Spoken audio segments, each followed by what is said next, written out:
It conflict? is the 18th day it- since the Capulet and the Montague had met together and almost killed each other. And now bittersweet farewells are being said to both the impressive military might of the Glaive and its kindred crew in this situation that everyone has found themselves. Though the Sarlacc tier is underway on its own mission. Governor Zavalazul Zaranda relates the fact that the Galactic War is spilling over into the Senex Juvex sector. More ships are brazenly flying Sith or Republic flags, engaging in skirmishes over previously neutral skies. Lady Assassin Erisius has determined that her permanent presence aboard the Glaive is required after a certain commander, Pern Caffey, took initiative in the recent scuffle over Genebia. The Terminus-class destroyer intends to create noise and to make friends as the warfront creeps closer, while the tier pursues the other stars of Nalestia. And so we come to the last day before the fleet, small as it was, and for short a time as they were together, is separated. And members of the Kibbella affair, what are you preparing of this day? I would like to beeline to Jethro's quarters and present him with Sally and like 15 weapon kits. I don't think. Yes. Reactivate my handheld Death Star, please. Well, in order to do that, I'm guessing would everyone like to just start in the tier? Sure. That'd be good. Let's do that. Activate. Should pull everyone? Question mark? Yep, activating it should pull everyone over. Okay.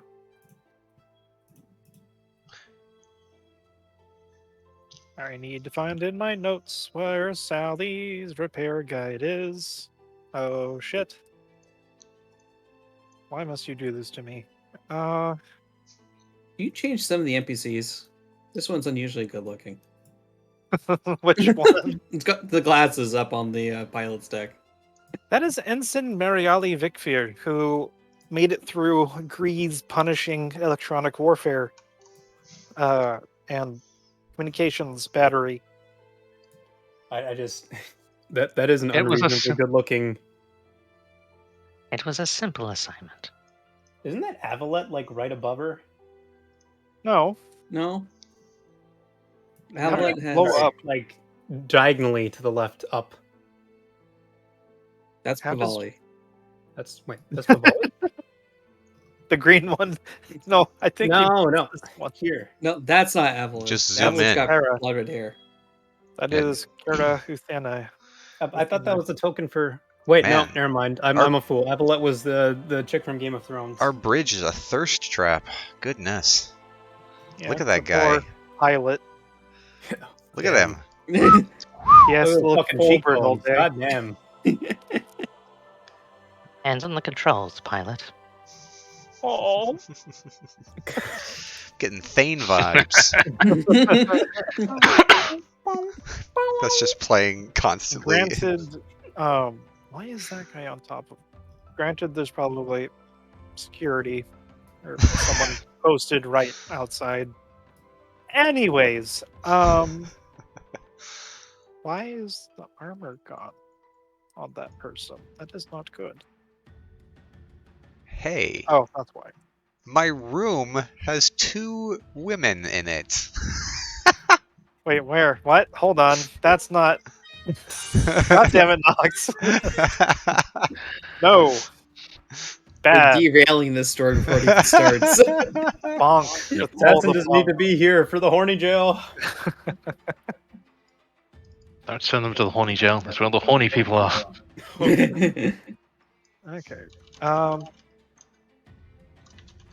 Captain Gar, the individual that was above the pearly crate that retrofitted carrier, has since been remanded to Suliana's care, so he is not in the jail, much to everyone's discontent. Same with the 6 or 7 guys that were summarily knocked out.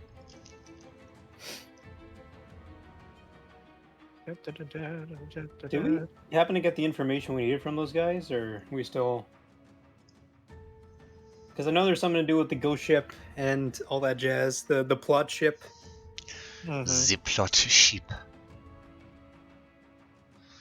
Not chip.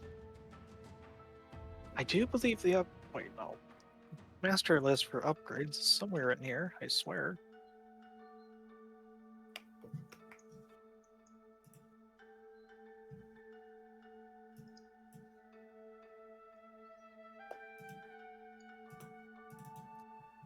Dagnabbit.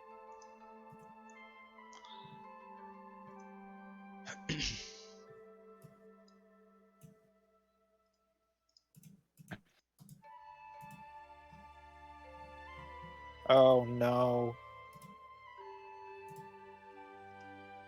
So I just realized that Sally's. I think I only had Sally's upgrade path in Og Dudes, which my track record with Og Dudes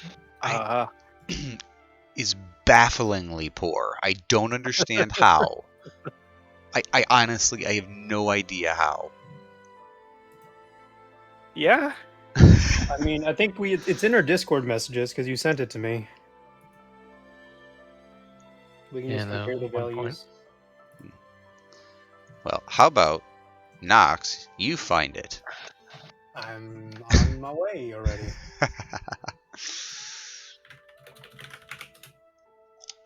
We have Zifix's stuff, and I thought I even put it on. You guys wouldn't know those. I have it in front of me. I have Zifix's. I have the Basilisk upgrades right in front of me, so no fear on that account. Cool.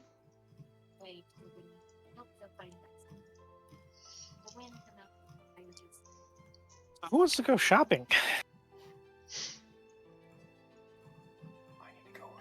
I don't remember. Did we receive any sort of stipend from the governor following I got our money at some point. I just don't know deliverance when. of the pirates to him?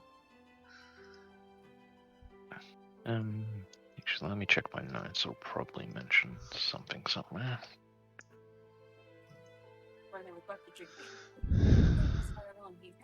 The stipend was being negotiated upon, considering that Denevia had been fired upon, and there was a bit of. So let's see. So the money that I'm aware of that existed at all was when we first captured the pirate base, there was 2,000 credits. And then when we killed Avalit, there was 8,000 credits from salvage operations. Went to everyone, I believe. Everyone Yes. individually got it. Yes. Just saying Okay. that's the total quantity of money that we've gotten so far. Right. Anything else either that literally hasn't happened or existed or hasn't mentioned. So I figured out the. You gave me like a baseline.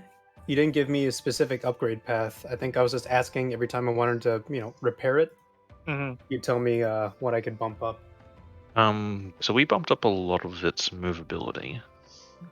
Like I think like it can't go into orbit by itself, but I think it has its jets. For Zivix, yeah. But yeah, do we still have that picture of the upgrade path? I pinned it, yes. Pinned it? It's the second pin. So Going on. back 2 years. Yep. Good And grief. we did upgrade. I think we gave it the Vanguard plating. We got it to, I think it's like 3rd movement upgrade. And I think we fixed claws Yeah, once. in Zip. Wait, are you guys not able to actually see Zifix in your? He should be in the players tab. Does he have his? He has his upgrades listed on his sheet. Yes, there are tiers if you expand the couple of things around there, except for the jury-rigged light blasters, which Unfortunately, since we don't own the sheet, we can't expand those items.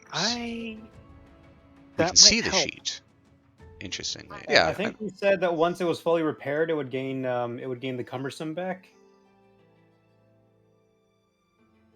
It would regain its original functionality, yes. Yeah, so let me just put the cumbersome down to 0 for the time being. Just put down 2 minus 2.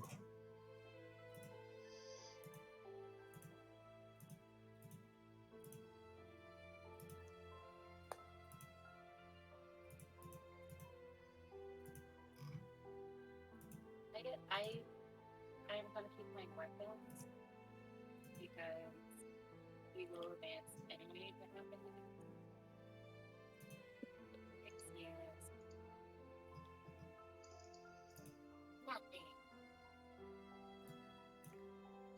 All right, so while I'm figuring this out on my end, can we make that check? Sure. Can we also unpause the game? No. Oh, 1 second. Dooba. There we go. Let me get rid of this affix and correct this one. Everyone is originally it was just tethered to guns. Mercury. Alright, so Jethor and Ian. Who are you? One weapon kit is a 3 red and 2 purple check. hello, Mr. Jetor. You mind giving me a bit of a hand with this, with Sally? Yes, I've Imogen, worked on it before. Is it still not? What other functionality are you looking to restore? She used to have a bit more bite after the shot.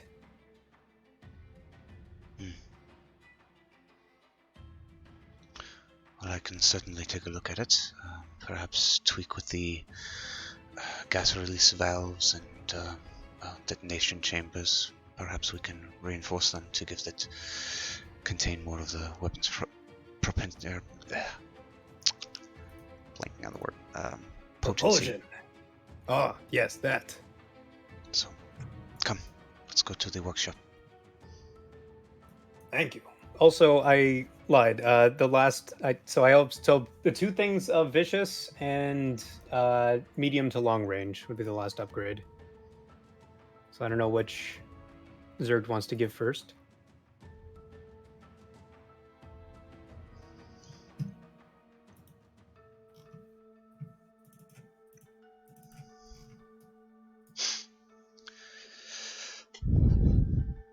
Derg.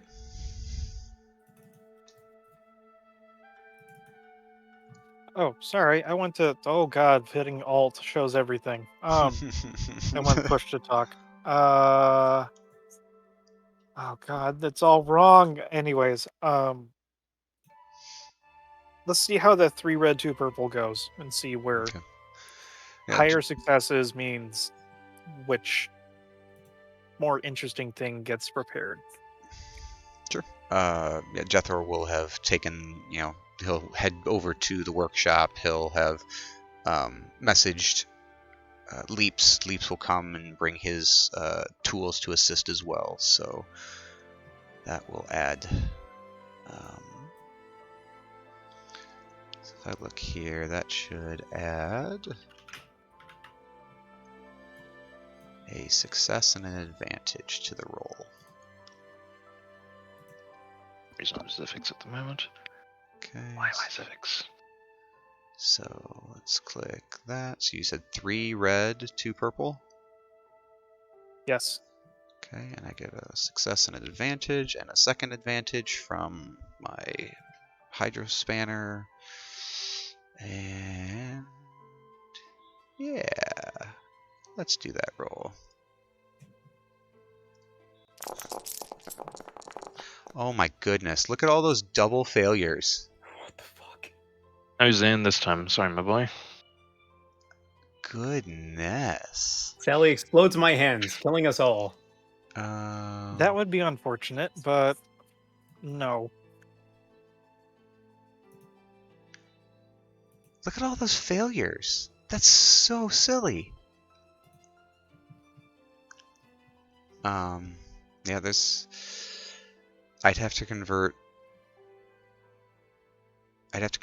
all of those. I could success if I convert all of the pips to successes because I have manipulate. Apologies, Zen is not in this campaign. Neither is Um, Izzo. Yeah, so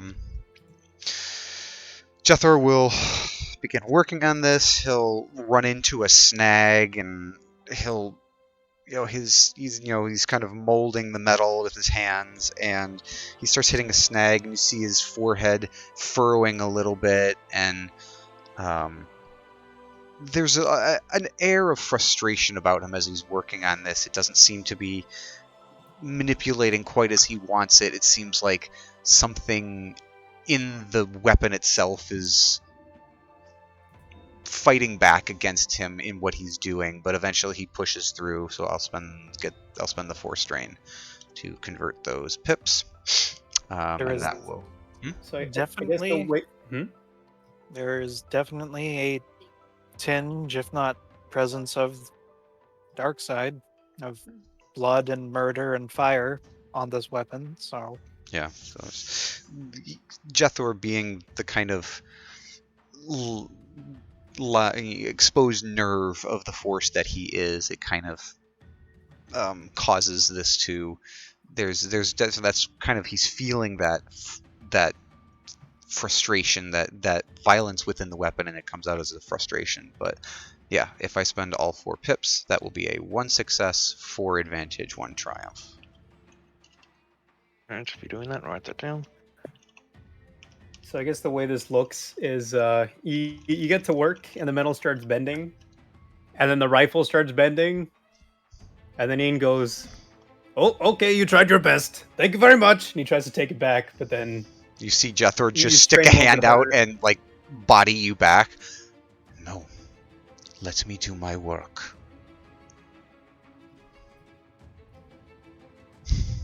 I'm about to lose my only friend. You can delete that leaps one. How did you change characters, by the way? Just you select the character. So if Oh, you've got wait.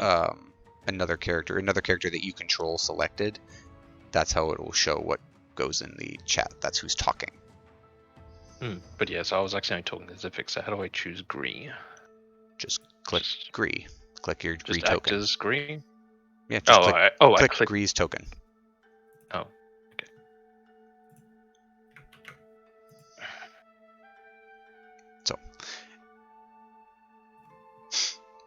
So GM, 1 success, 4 advantage, 1 triumph. all right.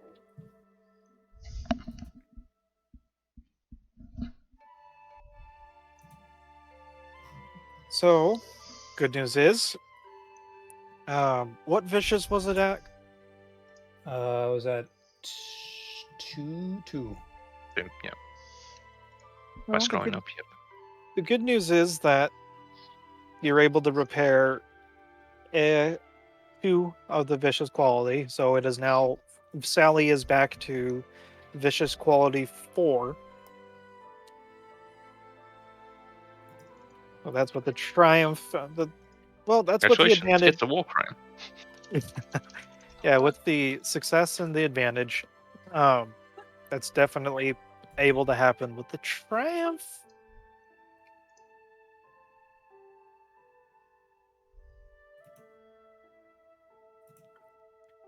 I'm open for ideas for Can we bump it interfacing back with it. up all the way to Vicious 5? Vicious 5? That is stupid. I could. Yeah, like, Well, if Fred was unmuted, he'd be able to tell you, like, the actual weapon that's like usually pretty high vicious is an actual war crime, and this is going to be worse. Literally, Disruptor is Vicious 5. You literally have a war So, crime weapon. At least Jethor, Snoko doesn't have it. Yes. I am literally a war criminal. I with a with the Triumph, it wouldn't repair it all the way, but I can say that you, Jethro, are able to determine that there is a way to improve upon the weapon past what you are getting the idea of its former glory. Ooh. Mechanically, Jethor, you have the knowledge to improve it one tier past what Sally actually is. Hmm. What you do with this knowledge is anyone's guess. It can now go up to extreme range. So, Jethor will, have palmed Ian back, kind of giving him almost that annoyed craftsman look, like, I'm working here, back off. Hey, Not- I'm walking here.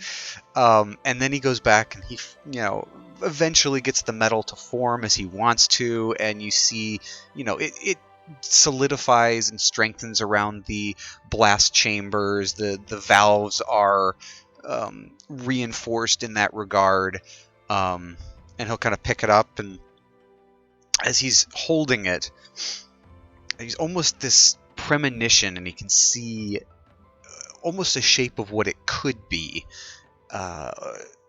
And he kind of blinks and he kind of shakes his head a little bit and hands it back to Ian and looks at him. Where did you get this weapon? I bought it. Back in the day.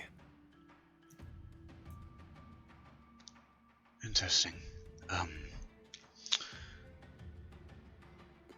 Perhaps I will tell you the full story at some other time. Right. Well, I think there is capacity should we find proper and potentially more durable materials to improve it more. But at this moment, I think this is the best that we can do. Improve it more, you say? You know, I always wanted a stun setting on this thing. You started a war cry. I feel like that seems counterintuitive to the deadliness that you are imparting in this weapon. You indeed would need to add a secondary system in order to make this a non-lethal weapon, and even then, well, Normally, I just aim for the feet.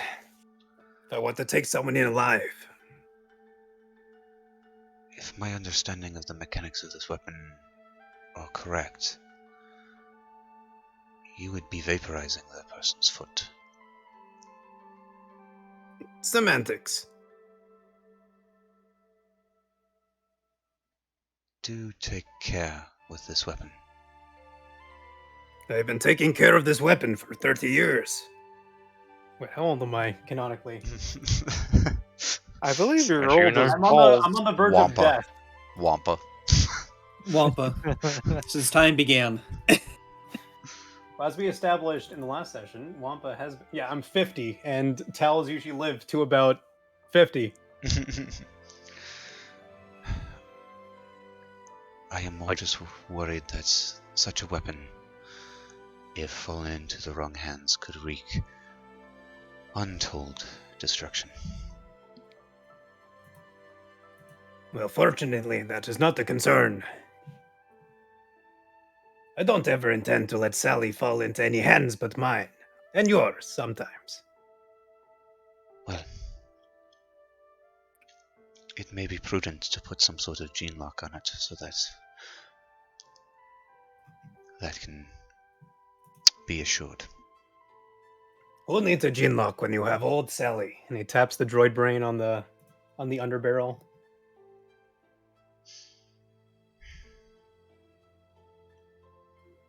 Well,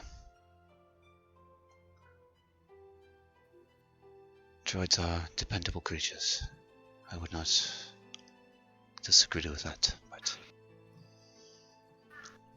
We have a Anyway, long-standing suicide pact that if I'm ever taken down, she will go with me.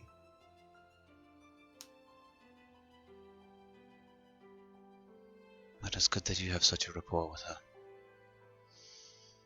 She is my only friend, and has been for a long time. Well, I feel we may have gotten off on the wrong foot initially, but I hope that, well, perhaps we can call each other friends sometime as well. Perhaps someday. But when you mentioned the wrong foot, it was not just a foot. It was several engines, and the chassis, and the deck, and the undercarriage, and the wings. Pretty much every part of the spaceship crashed into my house at once. Well, But I live can and let live. Forgive and forget, am I right? Certainly. Besides, I certainly was not the pilot. I think I know why he crashed now. Anyway, But I thank you. Yes, I'm going to be heading deeper into the city later, so if others are looking for me, just let them know I shall return later today. Do you need a backup? No, but thank you. Suit yourself. I have business with the governor. So, Well, let me know if you need to see the business end of Sally. There's a high-pitched whine as Sally responds for a moment. It You has a droid see- brain, after all. you see Jethor kind of blink a few times and then shakes his head. I do not think we will be needing such measures here on planet. Save it for, well, other scum we may find elsewhere. Suit yourself. But I'm sure there's plenty of scum on this planet. There always is.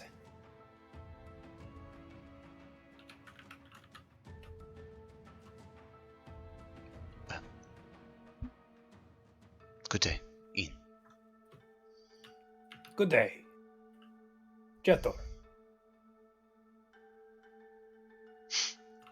Meanwhile, on another side of the ship, Breeze received a little message from a glaive from a certain someone and has gone to go find Drag. She was heading to the cockpit, and, well, Drag was indeed on the way there, so, hey.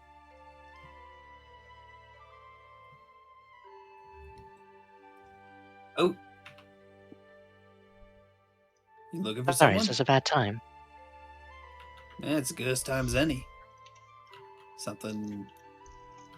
Don't tell me something's wrong.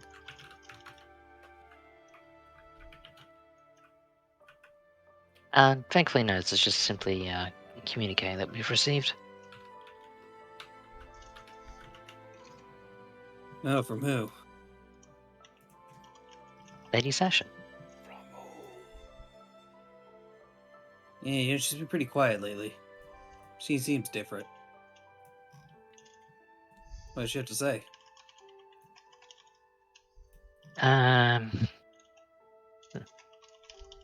That in essence, the Session's new benefactor will be securing their interests, and a few contractors, aka mercenaries, will be assisting in the field while they search for artifacts, and they'll identify themselves by having a red pyramid on their possession.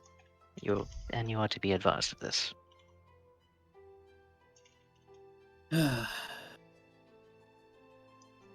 Artifact hunters, eh? Indeed. Everyone loves xenoarchaeology. God. It actually can be quite fascinating if you actually go and look at the particulars. In fact, there were 10 years ago, there was actually an unfact find not too far from here, about probably 3 planets along, and Greg continues on. Hold on. All I know is that both sides very interested in finding this magical technology of like infinitely sprawling factories in prisons that are unescapable and mind wiping, planet reefs forming. Most crackpot one I heard was apparently there's some device that moved the planets to the Corellian system. They can't explain why there's 5 habitable planets in the same system. I like to think it's just blind luck. Sometimes it happens out there, you know?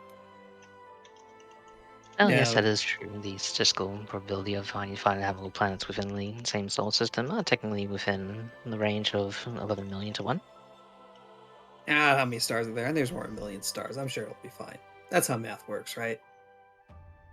Jack is a grand knowing, like, that's definitely not how math works, but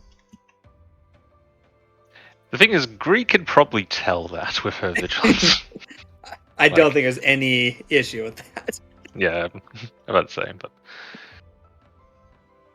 So yeah, Assassin's gonna. Is she joining willingly? Does she really care? As long as they don't provide interference, I don't think it's going to concern Lady Sashin too much. She'll have her hands full with Pern and the crew at the moment.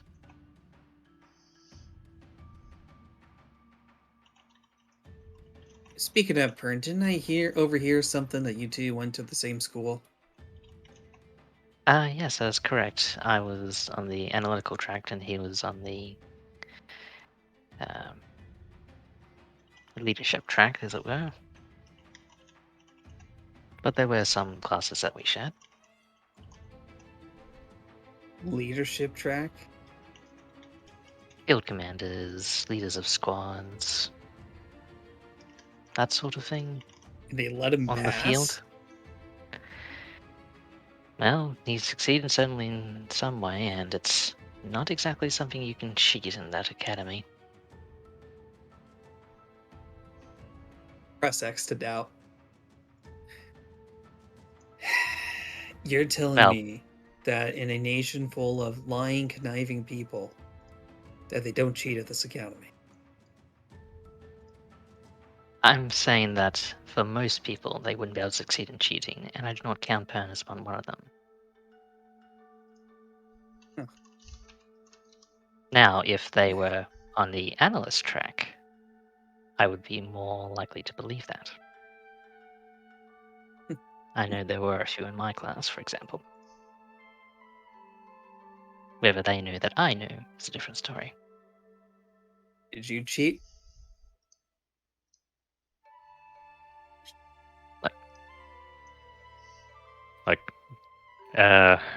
like, like we will like simply look and drag. And go like, I'd like to believe that the bounty of knowledge that I have secured over my time shows that I didn't cheat, I simply worked very, very hard.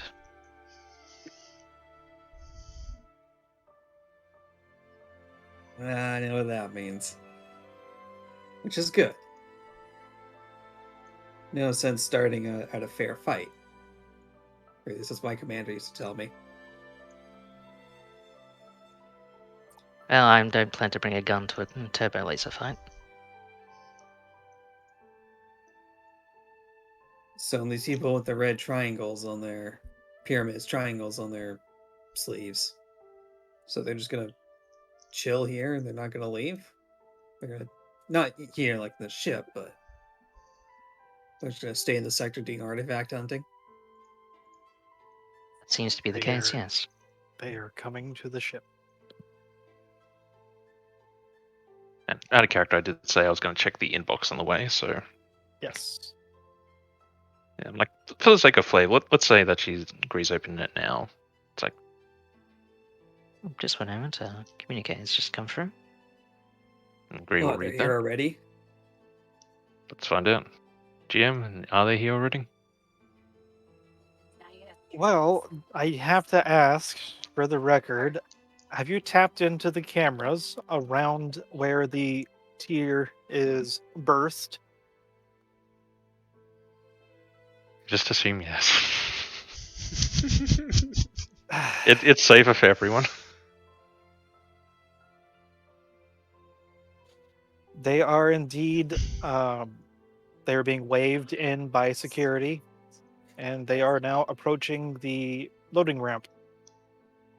Like within 10 seconds, sort of loading ramp. It'll be about a minute, 2 minutes, so you can muster. To answer your question, effectively yes. In 1 to 2 minutes, we should probably expect their arrival more formally. Well, let's deal with that situation and then. Oh, Drag stops for a second as they're walking down, comes to a realization. Please tell me this doesn't mean Pern's in command. Like, Bree will like gesture Jeffo to follow while they actually go down to there. It's like, no, Lady Sashin is taking command because of the incident before. So hold on, as they're continuing to walk down to the bottom part. That's a bit too far. Shethor. Probably. So even though Oh. Lady Assassin is still be off the ship, she's still in command. To my knowledge, she is going to be taking a direct interest in our main flagship, as it were, and will be diligently advising Pern. I think this is the only time I actually want Lady Assassin to really act like a Sith.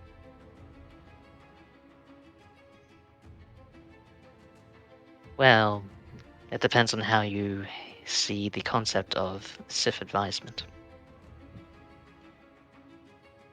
Well, let's just say it starts and ends with a red blade. Oh, it's not always red. What, it's purple sometimes? Oh no, that would be a bit of a silly color. That would indicate the idea of a balance between the light and the dark. Could you imagine if some silly Jedi tried to have a purple lightsaber? Well, that'd be very identifiable in the field of battle and probably shot in all due course. They might mistake it for a specialized frank of sorts, perhaps. Can't hit what you can't see, motherfucker. Nice. Yeah, I do not have anything else additional to say before the next plot point. All right. And you call everyone on the command cadre. Yes. And we got Would some you visitors like coming. Hammer Squad to nonchalantly point the gun towards the door? Just within like easy swivel distance Yeah, angle. like probably like aim down and to the side is usually the like military way of like, okay, we're greeting you and not shooting you. But Yeah. the same concept, it's very quick to snap into sight range and shoot. But yes, down and to the left is most common. Yeah. Unless they're left-handed, then down to the right.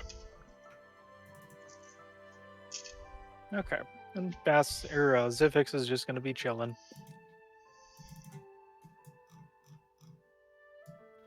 All right. Mordon is currently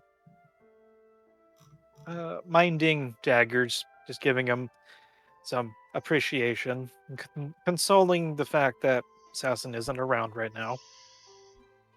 Yes, patting with one open hand and the other clenched fist nearby. It's like, I am being nice now. You know the other way this goes. You don't want to see my squirt bottle.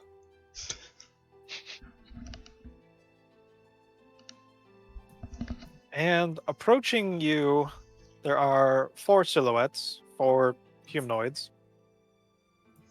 The first is a bit of a portly human. He's a heavy set. He has a slight gray and silver streak going down the sides of his face, and there appears to be a couple of explosive charges just inobtrusively within his, and with your practice eyes, you can see that they're in his utility belt and also in a satchel that he's carrying. Could you say they could be in a bandolier? What do you think? I am It's closer to a daisy chain. No, it's just it's not. It's the daisy chain of death. So I guess more realistically, is it more like orienting for like explosives for mining, or is he Yes. just like a lunatic? They are more. He appears to be. If you just looked at him down the street, maybe he's a prospector. Okay. And Find me some violence. Oh ho ho! We're Next gonna is find us some a- gold. Next is a Twi'lek. He's a little bit more rail thin. He carries a large blaster on his hip and also a wicked-looking vibro knife that seemed a little bit more customized and longer than usual. Definitely used for survival situations. He's a hawk-like demeanor to him, and followed by a Deveronian. He's a little bit skittish looking compared to the rest of them, and he has the bearing of and the equipment of a slicer. Then, last but not least, there appears to be a heavy set individual who, as he's stepping onto the platform,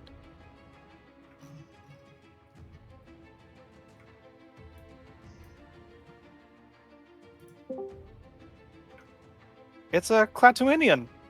And Nillian, please describe your character. Oh, Hello there. The name's Scrawny Grug. Short, stocky, and with a green skin coloring. I'm also bald. It's a pleasure to meet you. Yes, we can see all that. Why are you describing your physical characteristics? I might I have found it on this paper. They told me to read from prompt. nice. I might have forgotten to tell you, Nillian, that conversation had not quite started, but that's a good Okay. voice to expect. We can I put it suppose. down to the fact that I got a concussion. Oh, Once don't we all? again, this is All right. a lot of So, this is a lot of information to be sharing on a first meeting.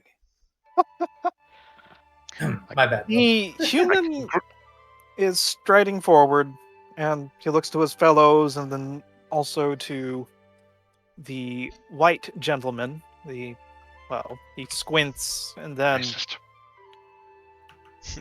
realizes not quite human, and says, "Are you the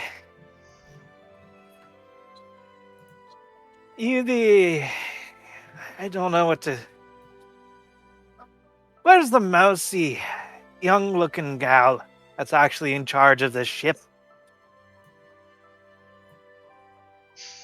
You see Jethor give kind of a raised eyebrow, crosses his meaty arms across his chest. I presume you're referring to Lieutenant Gree Hawkins. If and you actually mean the lieutenant commander, and yeah, sounds character, about yeah. right. I forgot that. Sorry. Well, you slow up on the uptake there. For the record, can Greece see them from their current viewpoints? Or they still have to come in and whatnot? 'Cause I don't actually So have a direct line at them. they've There are windows, uh, Structural Your- weaknesses. glass steel windows. It's like little portholes that you can see Okay, through then from yeah, this side. fair enough. Yeah, the landing yeah. ramp is down. That would be the bottom black edge. I just turned off padding on this map Yeah, because Like reasons. Green might like raise a bit of an eyebrow to the mousy bit, but once like her rank is of lieutenant commander said, like out of character, are they quote unquote reporting to me, or they like their instructions were to say to report to the lieutenant commander? Is that what they're saying? Or You don't know. Jethro You know, will. you might want to show the mousy one a bit more respect. Dinner for terrible things. The flick of a button. Jethro will just, again, his arms are crossed and he kind of gives them a little bit of a sniff and, well, just make sure you remember it.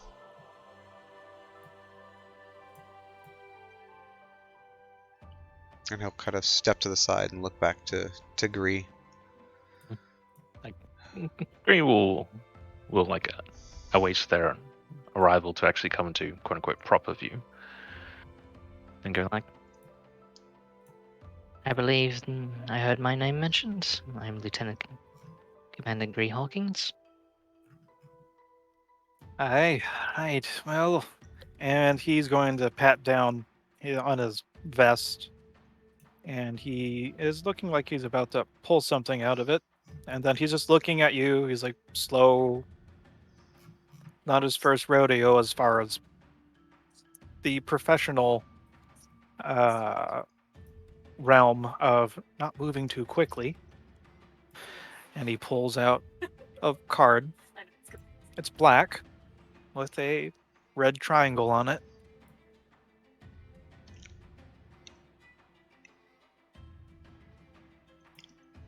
I was told Red Pyramid. Should we shoot now?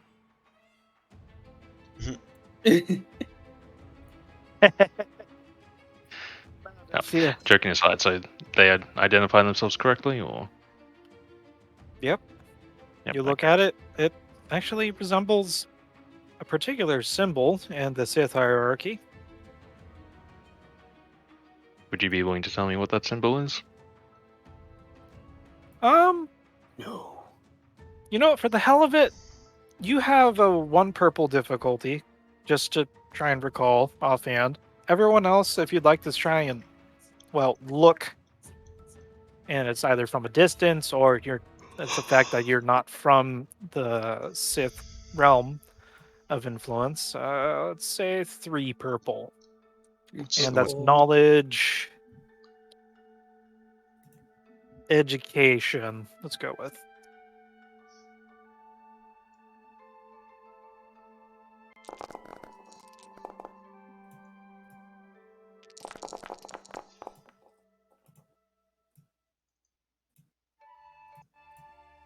Oh, without my headset, I would have failed that, shockingly. Jethor, you want to try? Oh, I should have had 2. Oh, yeah, you have the same headset. Yeah, you could have added 2 bloom, but probably wouldn't have been enough to push you over. I don't think there's a double success on boost. Hey, No, I don't Dice, think so. stop being dicks. You're rolling out all the bad dice now. I've rolled 4 double failures in 2 rolls. So, drag. Let's continue. There you go. Get one advantage. Yay. Drag, you are drawing a blank. To you from this distance. It's just a black card with a red triangle on it, or maybe it's not being held in the right light. Jethor, it's a little bit. That game's so close. It's a bit par for the course for you as well, just for the fact of your upbringing and not having much reading material aside from, well, anyways. Ian, you're so old you probably forgot what this was. There's a little bit of memory that might be sparking, but not in this moment. Gree, this particular, there are etchings in the right light, and also you're able to look for the correct dots in the, you could say, battle language. This is just like code or cipher Mhm. that the Sith use. Mhm. This is the sphere of ancient knowledge, or otherwise known as the pyramid of ancient knowledge. And you would recall that a certain former superior to the late Lady Avalet is currently sitting at the top of this hierarchy. It was also your benefactor. Somebody should tell the sphere of ancient knowledge that they should learn their basic geometry. Yes. Well, be sphere and squares, right? pyramid is used interchangeably, but yeah. Yes. Combine two pyramids together, and you technically have a square, sort of, maybe. No, not at all. That's not how it works. The elusive I have Nami.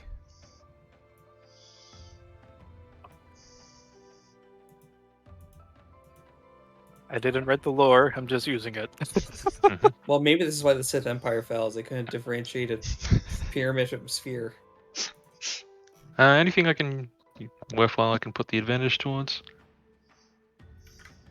As you just note, so I'll say that with those 2 successes, it's an easy enough check. Mhm. How about the advantages are actually getting a look at the 4 individuals in front of you? Oh, why not?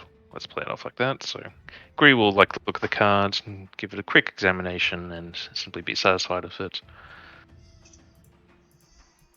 Go and pass it back, and during this time, she'll examine the people and sort of their insignia. So she knows that they're working for the Sphere of Ancient Knowledge group. But if these are mercenaries, then do they have enough symbols or the way that they are acting and whatnot to be able to identify what their group is?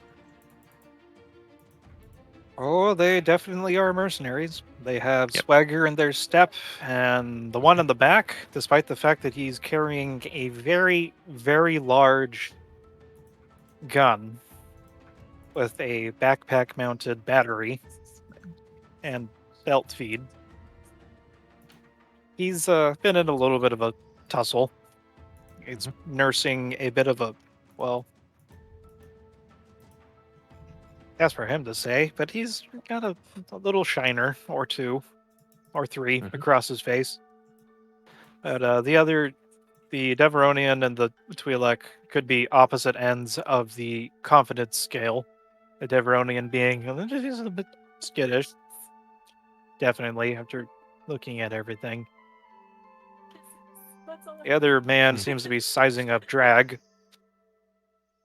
I'll tell you what, I want to do I'm aiming to do a bit of a social flourish. I want Gree to be able to determine what the mercenary outfit is before they mention the actual name. Would I be able to make an underworld check to do something like that?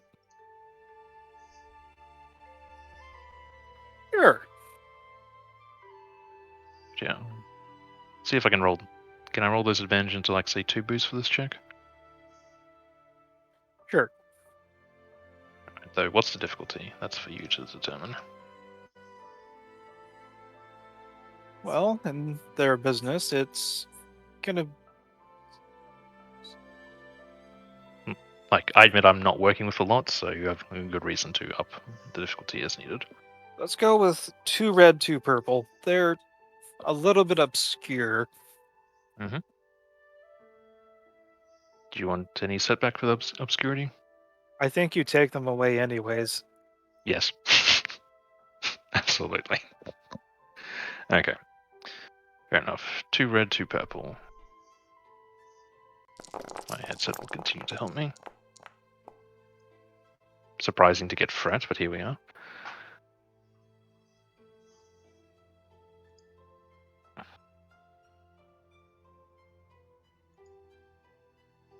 Okay. What is this outfit's name?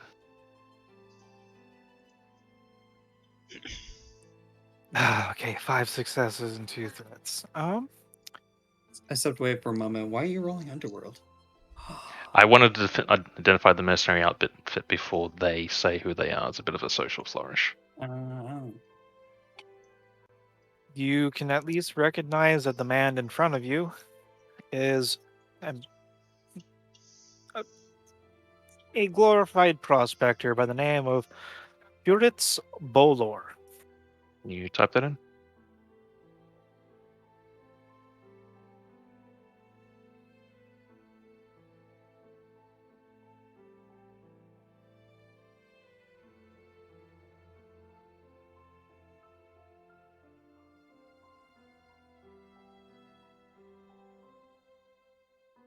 And Then- Bolor Venture Co. is his little LLC, you could say.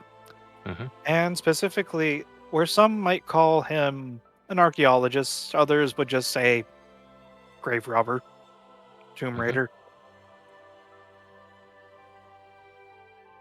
And it seems like the 3 people behind him, they're a bit more obscure. Mhm. They look seasoned at the very least. Hmm.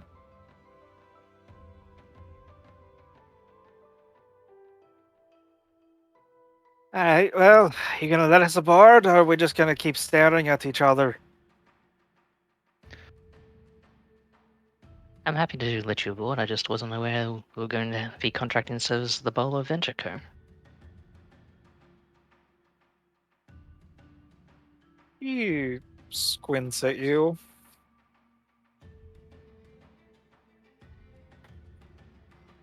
The person in charge of this place, indeed.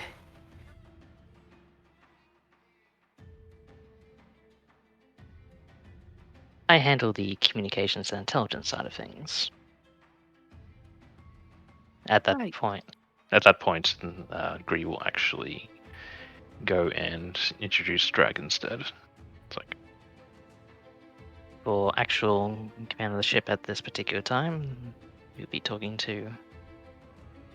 sorry, you changed the nameplate to not have your full name on it now, so it's just Drag. What's your Dragladib. There we go. I'll put it in the chat. Dragladib Kreb. Crab? The general command of the ship is being managed by Draglib Creeb, and at that point, Grey will just simply gesture her hand towards Drag accordingly, and like the face will like sort of give this gesture of like, come forward and show yourself, rather than hiding behind the intelligence officer. Well, there's only so much room over here. Yeah, in between. Okay. In All right, between. we'll do There we that go. then. Okay. Yep. Well, you know my name. Hmm. At least the last one. Curates. Here on the right, nice twin-tailed person is Udo. On the left, the devil is Pacha. And the beautiful-looking fella behind me is Grony. He used to be ugly, and then he got in a little brawl on the way here when we were getting into town. You should see the other guy. He's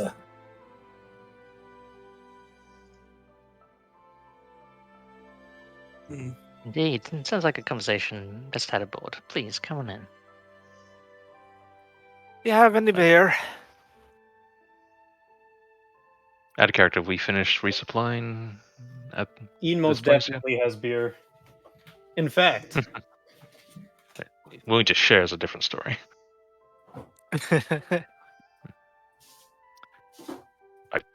In short, I'm suggesting, has this ship had enough time to like fully resupply? This is at the Is end of the point. 3 days, so yes. Okay, then yes. The regular stored or rations for like a couple months are restocked. And any luxury items are probably the last couple things arriving.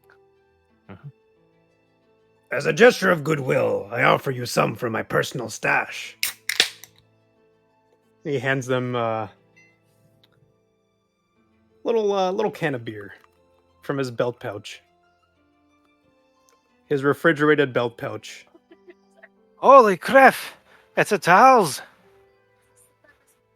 Let's keep fresh with the most high quality cryo grenades. Is this this is a human speaking? Yes. Yes, holy crap, it's a human. Now that we've gotten that out of the way, let's get down to business. He offers him the beer. This language that all people can speak. Right. And he's going to approach and look between the two of you. Yep, Greek can move into let him through. That's fine.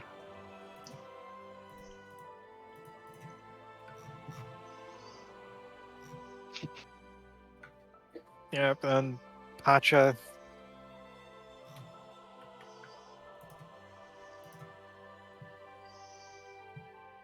Patch. Oh no. Udo, I mean. Yeah, Pasha's keen on getting in first, and looking left, he sees, first of all, the Monka cat, and turning on the right. Ah, oh, that's a big. It's floating. What kind of droid is that? Out of character. It's a Mandalorian droid, isn't it? Yeah, It one is a yeah. basilisk. Yes. do you not know what a basilisk is? It's a bit of obscure tech. Wouldn't be too shocking. The last basilisks were destroyed after Revan told the Mandalorians to disarm them. But we know that it's a basilisk, right? Just because it's somewhat sentient. Or at least it's... I mean, aren't Like, most Gree would have droids probably at green? least mentioned to you by now Yeah. as one of the repairers. Definitely. this is a basilisk class war droid. It's looking pretty good for a museum piece. I thank you. The same can be said of many people on the ship.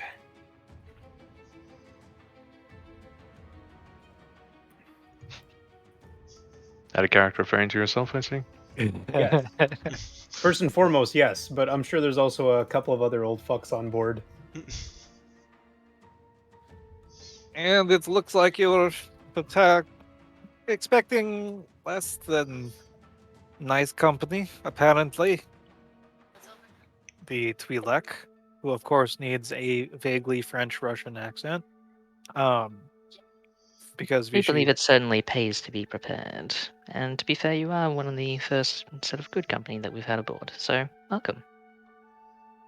Right. Well, good to know that at least you are packing a little bit of heat.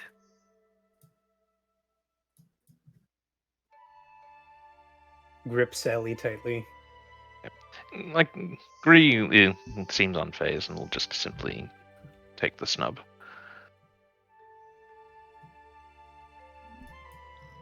Last but not least, Grony, you are welcomed over the threshold.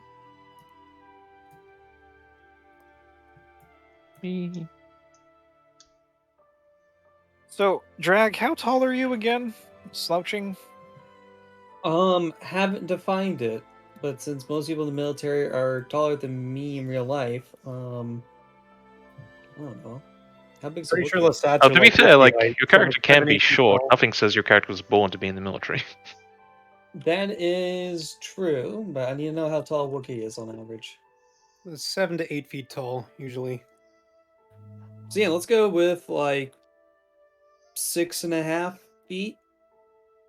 Slouching. Special Forces Lasat, because Special Forces are always shorter for some reason. Like kind of like pilots are shorter. That helps deal with strain a lot better. Squared Q law and all that. Yeah, let's just establish we're at 6.5 feet. All right, Grony, what about you? Are you looking at this guy eye to eye, or? No, Grony's definitely shorter than him. How tall is... I wasn't listening. How tall is, who we're comparing ourselves Drag. to? So Drag was mentioning he Drag was is 6 the foot person. 5. Yeah, he's currently in front of you. How tall is he? 6.5 feet. Oh yeah, no, Grung Yeah, is way Almost shorter. 2 meters. But yeah, but when you're slouching, are you slightly lower, like you 6.2 when slouching? Yeah, or- I'd say 6.3. Call it a day. Mhm. Because technically it's 6 feet 6 inches, so that's 6'5", because Star Wars uses metric anyway, so we probably should use like 1.92 meters. Yeah, but we all know feet inches except for guns. For the record, centimeters. But yeah. My 190 character centimeters. is 180 meters tall. I'm actually a giant. I'm actually The ship cannot contain me. I'm actually an exogorth. Grung When is he wants to about leave the 5'5", planet, so he he's just dumps. definitely shorter. And then you've got Jethor, who's like 7 feet tall and Yeah, ripped like Jethor's Who muscle. is the same height as Jethor. Yeah. So a bit of out of character, like we'll agree have to discuss with the new mercenaries, like what their sort of role and consignment in it, and like communications, like how they will work with the crew and whatnot, or was this listed on the message for the inbox, or is there a message So- incoming to explain that? As this guy downs about half of his beer, he's going to turn to you, Gree, and say, "Right, well, we got to talk about business in private. Head I was, people, I was about to suggest the same thing. people in charge being all important, like, and all that.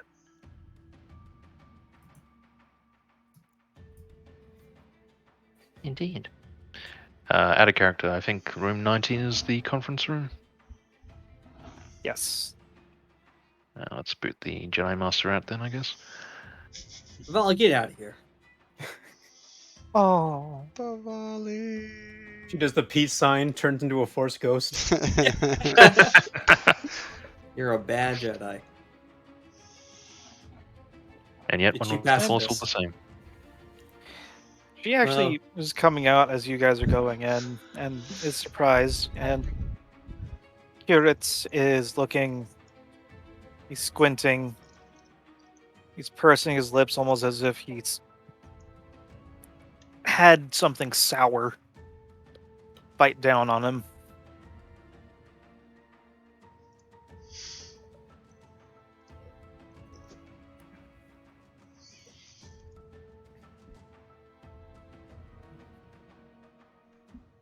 So, mercenary, you've told us your physical attributes, but I don't believe we've gotten a name.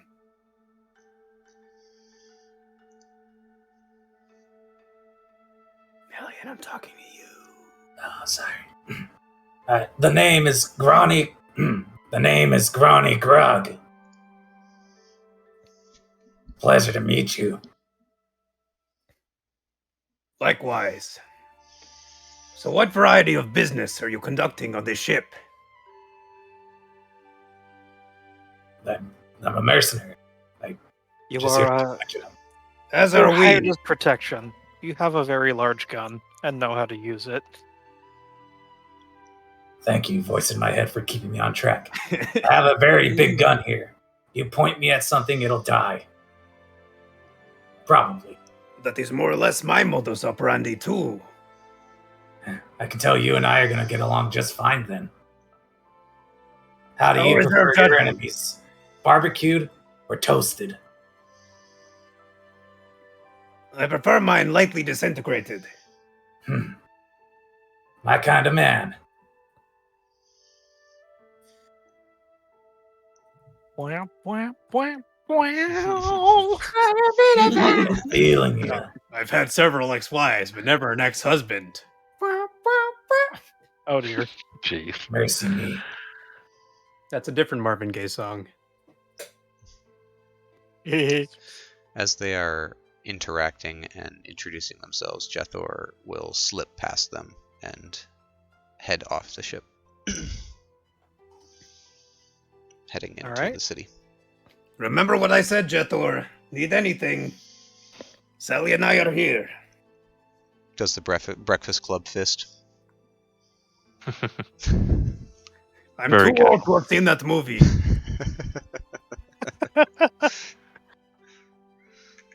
Yes, maybe in like 2,100 years when it's made.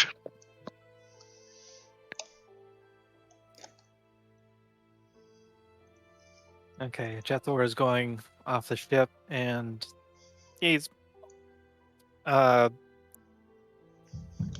Raleigh also going Zorander. down? Governor Zorander's aide intercepted your desire to meet, and you're able to take that taxi out there while this is all going on. Yep.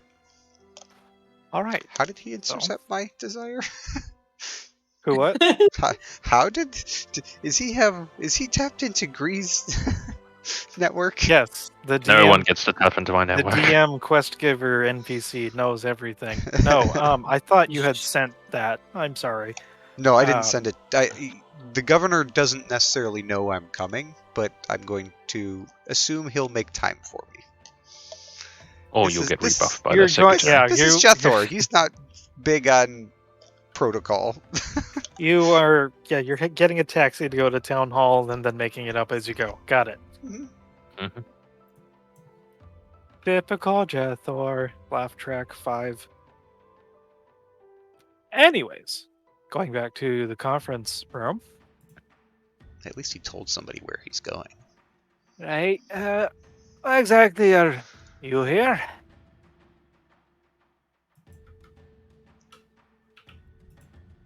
That's me. He's your staring at Drag. general. Oh no. Sorry, this is the mercenaries? Okay. Yeah, Oh, safety. After all, he's pointing over towards his copious amount of explosives. Wouldn't want to get that anywhere, would we? If I didn't know any better, I think you're a little bit paranoid. My line of work, paranoia is usually rewarded. He snorts and looks over to you, Gree.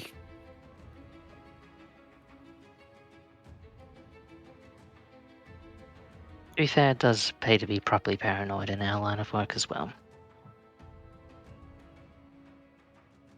It was under the impression that what our business was only for certain ears. But if you want him to be here, well, that's your prerogative. But I only answer to you.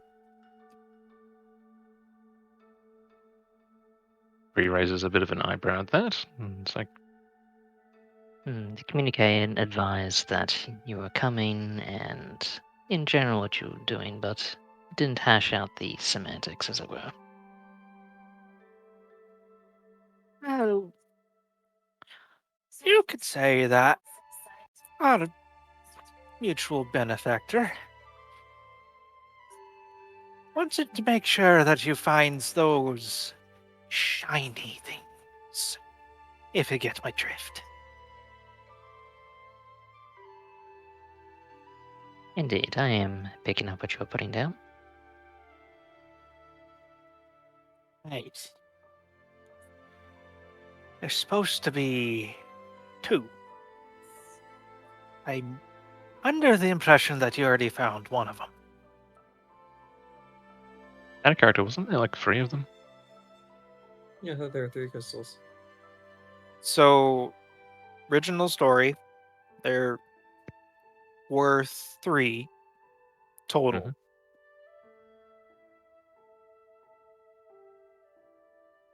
Yes, There might have been a 4th.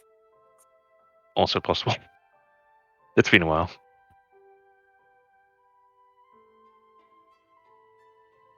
Yeah, it's been. But it might be worth just simply asking how many stones are there genuinely in total So, that we're aware of at least. the thousands of years old story, I believe the surface level understanding is that there are definitely 3, all 3 of which, when combined, were used by a pirate lord to slip through any defenses with a small ship. and then subjugate its occupants to rob them. But because I believe that Greed's sponge-like brain was able to wring out a couple more details, there was perhaps a fourth, a keystone, to make sure that they've all worked in tandem.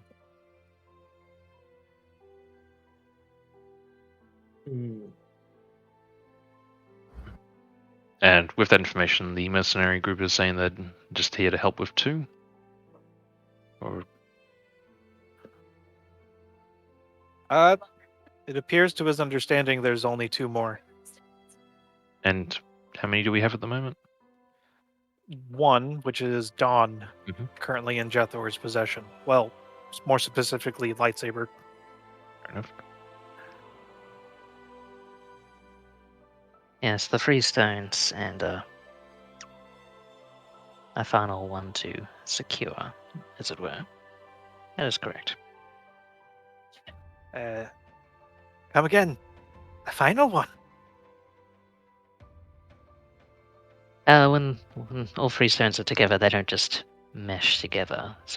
There's a final casing, as you might suggest, that holds it all together.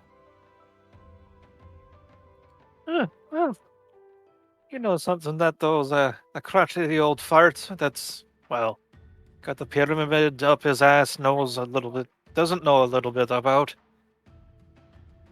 That's impressive.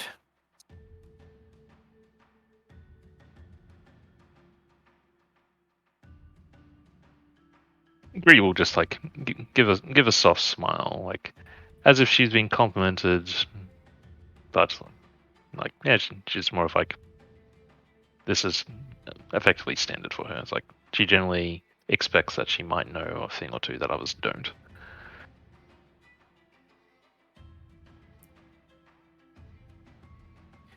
Anyway, so Greedy nods back.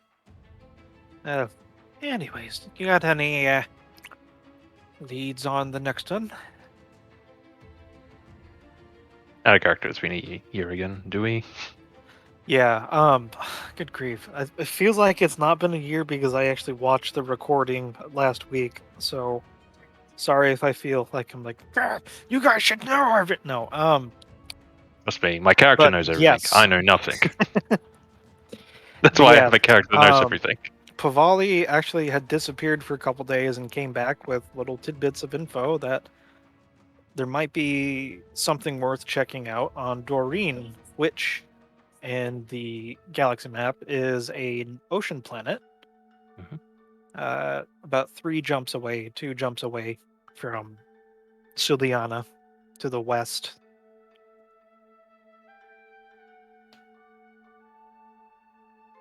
So in a meta sense at the moment, like, is there anything in this particular conversation besides like this is what we're doing, this is where we're going to plan to go to, this is what we'll need, and then general discussions of like, oh yes, we'll help you with this and this, but not that, and so on and so forth. Is there anything specific about this conversation we need to hash out?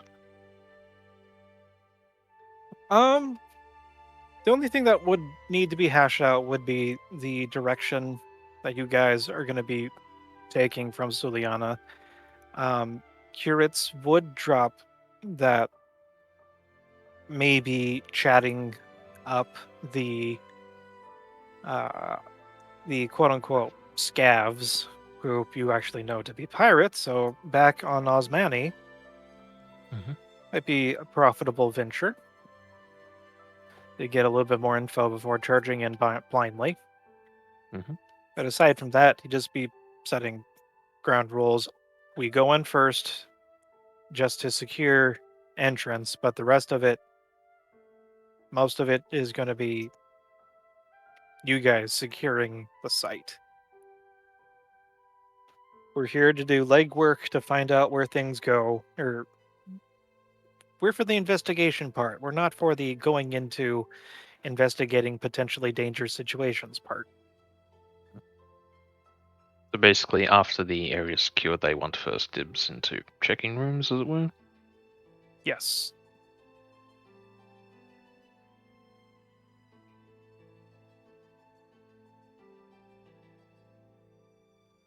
yeah, aside from a couple um, backhanded comments at Drag and then just trying to make idle conversation with Gree and feeling the waters out for how much she talks about the Sith overlords. There's not really much to go on. Uh, and we can move on. But yeah, so. And in short, these mercenaries are technically reporting to me. Like, they have their, obviously, like, their leader sort of controls them and whatnot, but general communication is going to be between Kiriz and Green. Yeah. And of course, the benefactor.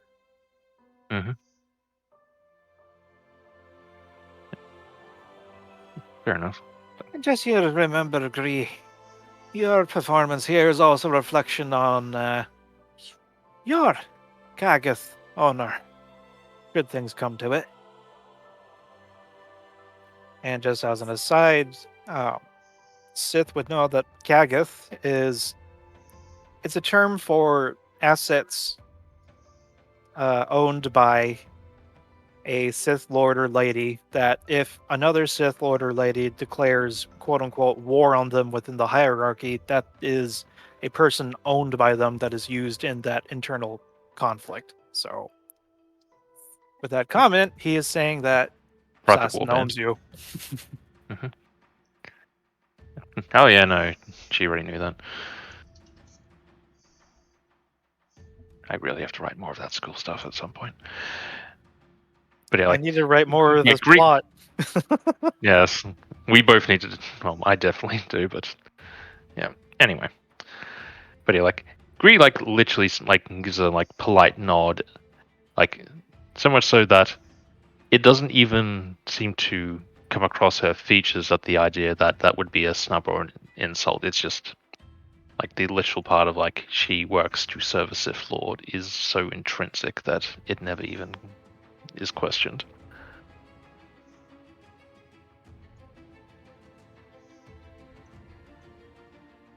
Right. Drag, any comments or No, he is mostly just listening. Nothing else really piques his fancy. He claims he knows most of this stuff, but most of it, maybe it's just general trying to. Yeah, they're looking for artifacts. Yeah. Look inside his head. Yeah, looking for artifacts. Yeah. The Sith are great. Nothing new under the sun here. Blah blah shiny things. Blah blah Sith. Blah blah Sith shiny Sith. Is he going to explode at some point? It looks like a That's big all he's that paying bad. attention to. Is he Like- going to explode? I wonder Like- how fast I can make him explode. I would like to spend a destiny point saying otherwise. Do we have windows? Can I push him out the window? Yes. Yeah, it's like just the next time he enters into the engine part of a ship and just gets doused with ion, sets off grenades, explodes. Also, come now. We don't have windows. Those are structural weaknesses. All right. Anyway, so yep. So the mercenary group and mercenary leader and Gree sort of hash out how things are intended to go, like length of contract, blah blah blah, all the boring stuff. But in essence, basically, though for like Nillian and all that, the idea is that I guess his character would sort of be helping the quote unquote command crew as a player character, or is that being handled Yeah. differently? When the when Kuritz is not needing any assistance, or his two compatriots, Grony is completely fine with completely free to rub shoulders with the rest of the hoi polloi.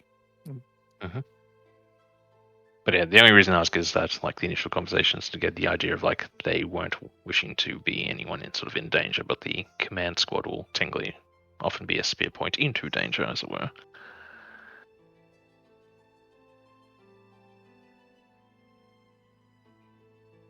Yes. But yeah, so I'm just wondering how that's being clarified. Is it more of like, well, technically we'll be a bit here and there, or will be more of like, well, if my crew want to do what they want to do, I'm not going to stop them as long as they don't defy orders, or something of that nature. Or it could have been like, I do want to set them eyes and ears to make sure that everything's going the right way. You understand that sort of flavor. Like how you want to pick and choose that particular flavor of chocolate, strawberry, or ice cream is your pick. Yeah. In short, I didn't want to give the suggestion of like, okay, we'll do that, and just nearly never gets to play a character in the actual assaults or whatnot, because that would be bad. Yeah. You get to suffer with It the rest would of us, be. Nillian. Meeting you, Mike, will do nothing to save you. Right. Anyway. Yep. Alrighty. But yeah, so they hash out details, and the leader suggests stopping by a pirate place / bar again, presumably. You remember that's the first place you took the Okay. formerly so- lusty Sarlacc to the Osmani So that's- Shadowport to reset the Is that the same planet we went and took a pirate base from? yes, that you haven't Yes. visited since you took over and left a couple people behind. So is he talking about specifically the pirate base itself, or the bar on the The same bar. planet? Of course he wants to go to a bar. Watering hole. Rub shoulders with the dancers and well, Must Eat be not old shoulders. McBoozles? No. Oh, Wow, wow, wow. the Wookiee's codpiece? The cod piece is Wookiee. I don't know if that's worse. Alrighty then. The more you think Um, about it, the worse it gets. That's the point. like shit centipedes. They get better with age, though. That's what they say about the beer. They're wrong. It's about the wine. It's always been the wine.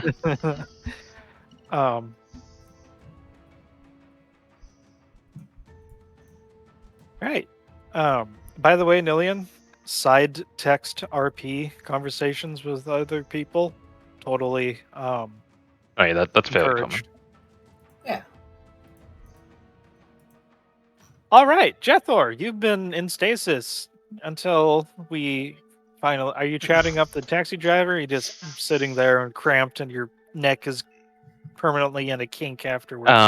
Nillian, could I get you to type in what you identified yourself as? Because I know it's not the same as the typing you. An Apache That's linked to your attack character. helicopter is what he identified. You have as. your call sign and your actual name. So, what was your call sign? Be right back. Call sign? Like, I think when you introduced yourself, it wasn't Pachi Jenin. It sounded like something else. Okay. Oh, he's the white furry dude. He's the one Xander. Oh, sorry. Groany Grug. Groany Grug. Well, you can call me Grug. This voice is gonna kill me. Yeah, but Yeah. we make you suffer it. Sorry, and what's your race again? Platunian. Let me see if I can spell that in one go without looking it up. The dog people. Yeah. Fair enough. Yeah, they kind of look like pigs. They're dog pig people. They're How ugly. dare you? Out of Beauty is in character. the eye of the beholder. Didn't say it was or was not beautiful. Your just- beholder is blind. Okay. You can stop plotting now. I'm back.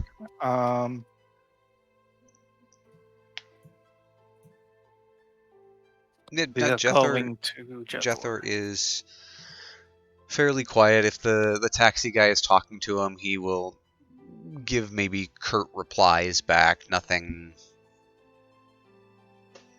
Jethor's not the most conversational person.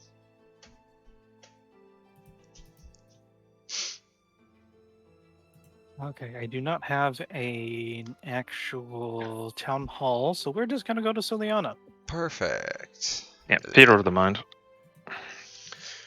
Actually, I'm gonna grab a quick snack, but continue on. It is pull to scene.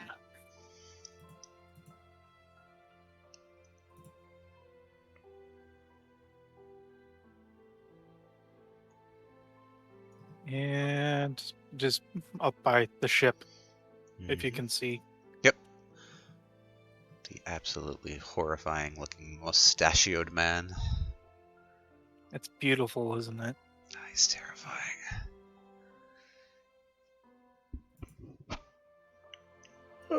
So after he arrives at Town Hall, Jethor will again pull his loose-fitting, nondescript Jedi Padawan robe kind of around him, and wow, he's gotten much bigger. He's so big. He was actually 180 meters tall.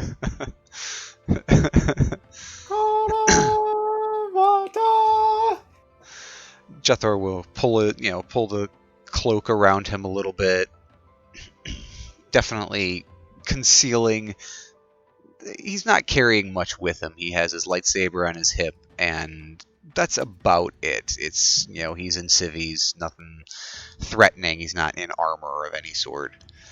And he's going to enter town hall and make for what he assumes is a receptionist. Yep, you're able to, without much incident, make your way into the town hall, and the outside looks fairly plain, but as soon as you come inside, it's a little bit more decadent. Leather, stuffed animals of an exotic nature. Then again, everything looks a bit exotic to Jethor because he hasn't really been outside. Taxidermy. Yes.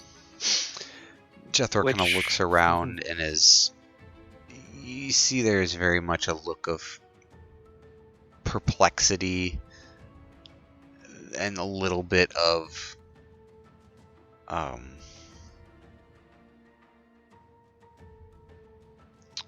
I guess a perplexity and confusion at the opulence and display all around him. He's obviously not familiar with most fashion and interior decorating norms, so everything here just he sees these creatures, these animals and whatnot, all taxidermied up, and the only thing he can think of is the occasional beast of burden that he would see slaughtered when he was working when he was a slave, and it was just in his mind he's confused why people would be glorifying these creatures and putting them as a centerpiece of the design of a building. But he shakes it off and walks up to the receptionist and asks to see the governor. So, the receptionist, a woman with a microphone headset that runs along the side of her cheek. She's looking down, going through itineraries, and then looks up at you, looks up even further. Oh, hello? Good day. Do you have an appointment? But I don't believe so. I'm part of the Imperial and Republic crew that has been. Did that not come through? Did Treg die? Hello? Am I here? Can you guys hear me?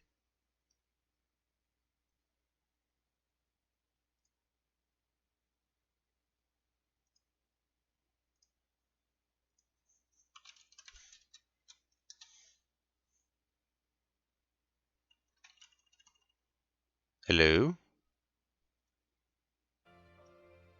Hello?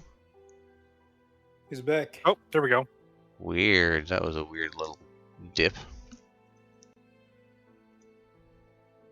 Anyway, so he will kind of stammer and no, I am here.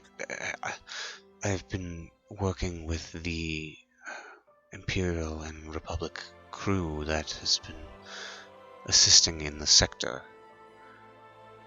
Would the- That's a first from me. I she looks down and sees something around her waist, and her eyes widen. Just one moment. I can definitely fit you into the schedule. And she just shakingly. It looks like she's reaching for plastoid sheets or a pencil, but then with her other hand, looks like it goes underneath the desk, and there's a faint click.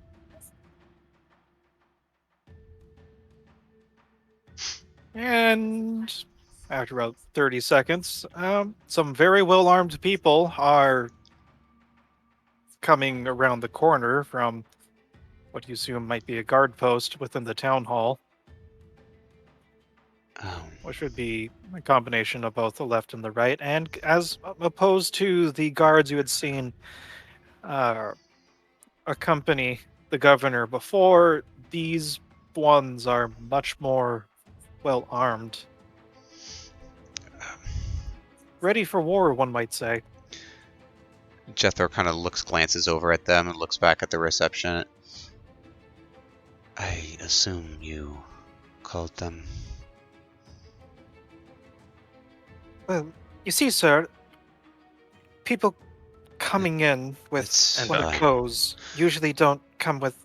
I'm sorry, it's just procedure, and you know kind of just raises a she's- hand. And he's like, "Right, I apologize. Protocol is not my specialty. I should have talked to Green." And on the desk, there's a little chirping, and the receptionist looks over. It's the governor. And she goes over to Preston and says, "Governor, and then his wonderful mustachioed face is brought up as a hologram. Gloria, please show the good man up to my office. Um, second elevator on your left." And also the well-armed individuals are relaxed, however, their weapons are still, the safeties are still off, as it were. He nods to the receptionist. "Oh, thank you. If you excuse me," and just kind of turns and gives a kind of unblinking stare to the two soldiers, and just kind of steps past them gingerly, trying not to bump into them with his wide frame, and makes for the elevator. And the man is under his breath, "Creffing slave trader." They don't see it, but you see Jethro's eyes close and just clenches one fist momentarily before stretching his fingers out and continuing to the elevator.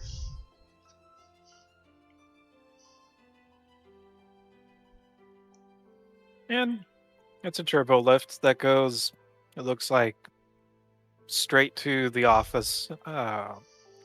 It's easily 10, 20, 50 60 stories up, but this is the express one, so there's only really 2 or 3 buttons. Hmm. Once you step inside and are buzzed in.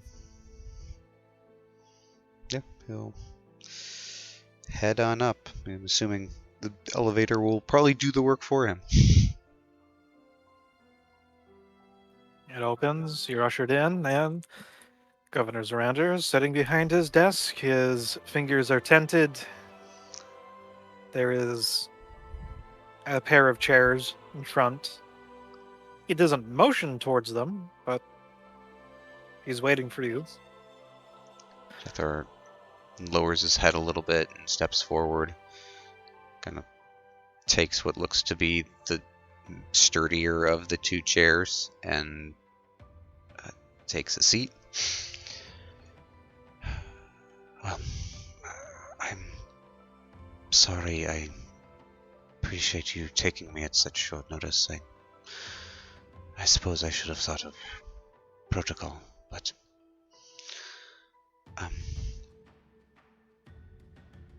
Oh no, it is quite fine. Having a little bit of surprise keeps my own staff on their toes. At least the panic button works. thankfully it was useful. Somebody it wasn't needed for. I do not come. I come only with a question or two. I am looking for information about my people. Your people? I thought you stood apart from those that I asked you so kindly to go after.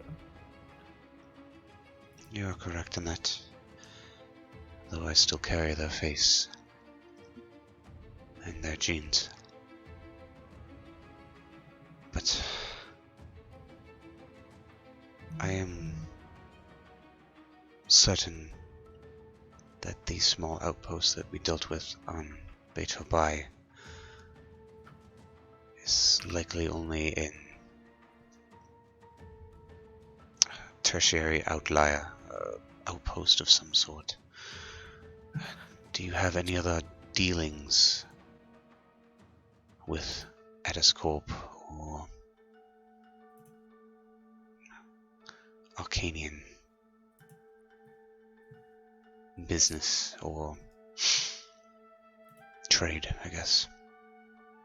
Well, my dear boy, it's very difficult to not deal with Addis Corp because they manage a lot of different galactic, shall we say, commodities that are still for polite company. If you're referring to that specific little annoying thorn in my side, they've all but gone to ground. What more do you wish to know about them? I wish to find every single hole where they may be hiding and root the corruption out.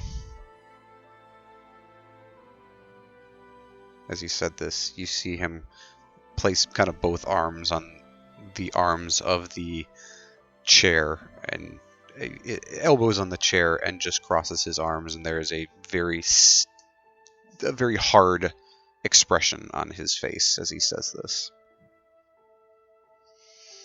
Careful, boy.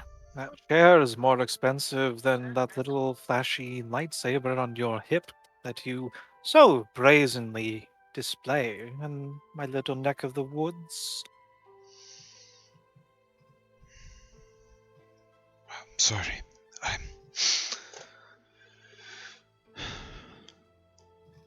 I'm only joking. It's a chair. Right. Sorry. I am merely, as I said, looking to deal with them where I find them. And if there is one outpost here, I am sure there are more. Strange little splinter groups like that obviously must have more places that they might be hiding. That, well, I suppose it doesn't hurt to tell you that I did send a team to investigate that place, just on a whim.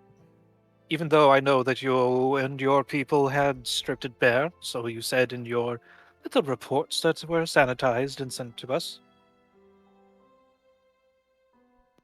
But, it's very interesting.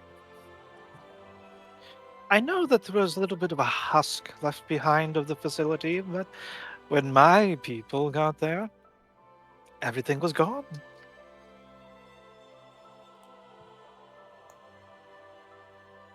That is not surprising. The fact that it was...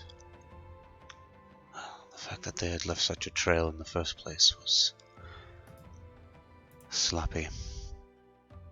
By their standards, at least. Perhaps they've gotten... Well, the masters have always been arrogant. Was there any other information you found? Well, considering that everything from Durasteel pins to the what was little left of upholstery was gone, there was a healthy heap of detonite residue, making sure to seal the rest of it in. It was recent.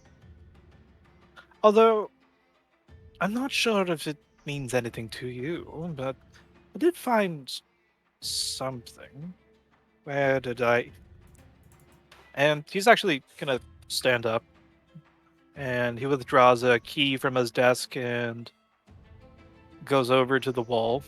There's a painting of himself, of course, a much younger and much more flattering angle. I trust you to keep at least this one little secret from everyone else. And he's just with a whimsical air. He runs his finger underneath. There's a click, and behind the portrait is a little safe.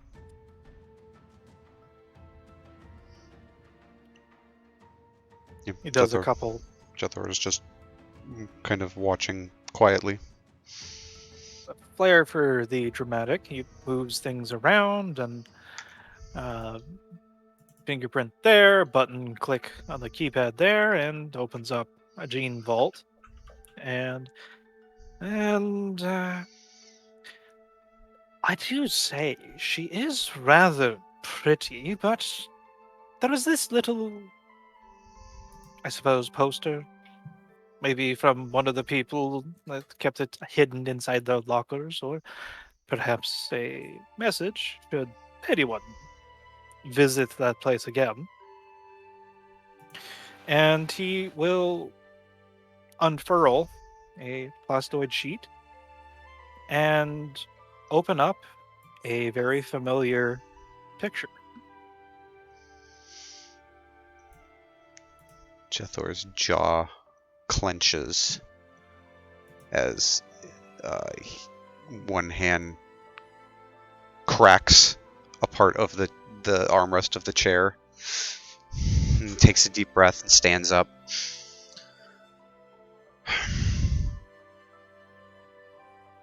Oh my.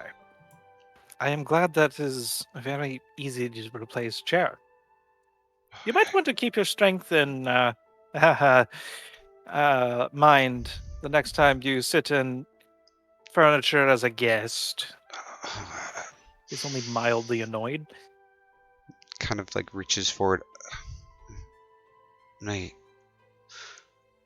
I have it?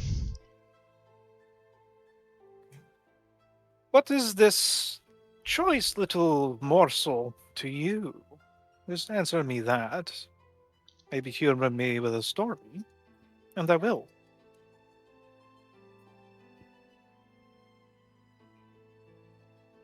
Jethor kind of like reaches forward and pulls the hand back and turns away from the governor and shakes his head.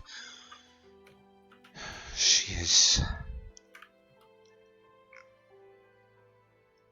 someone from my past.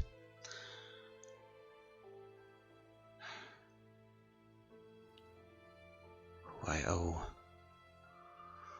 a great debt.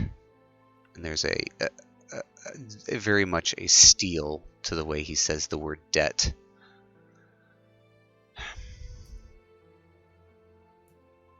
She also works for them.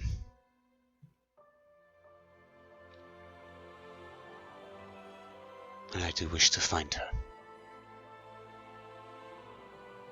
Them.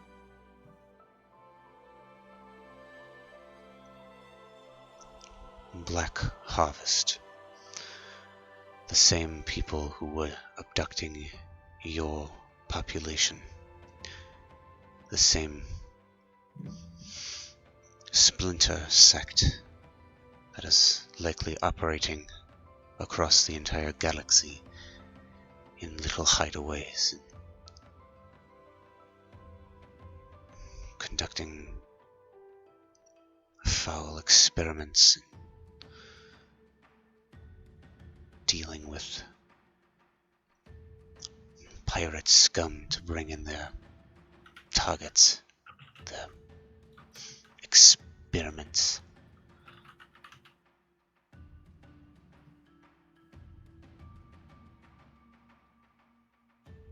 And what were you second command with this one? And she decided that you needed to be bumped off before you did her or whatnot?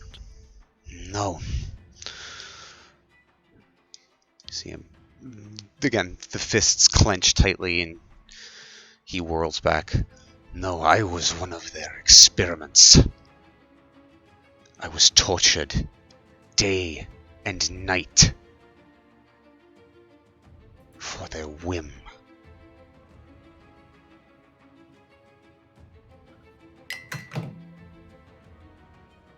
There's not quite empathy behind his eyes, but he does nod in understanding.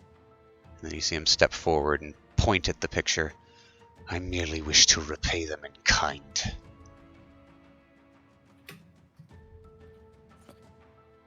Well, perhaps judging by this little nice picture, she's willing to meet that challenge. If you look down here at the corner, and he's pointing actually on the token art as you see, Mm-hmm. you can make out the top about quarter of a lightsaber. She is in armor.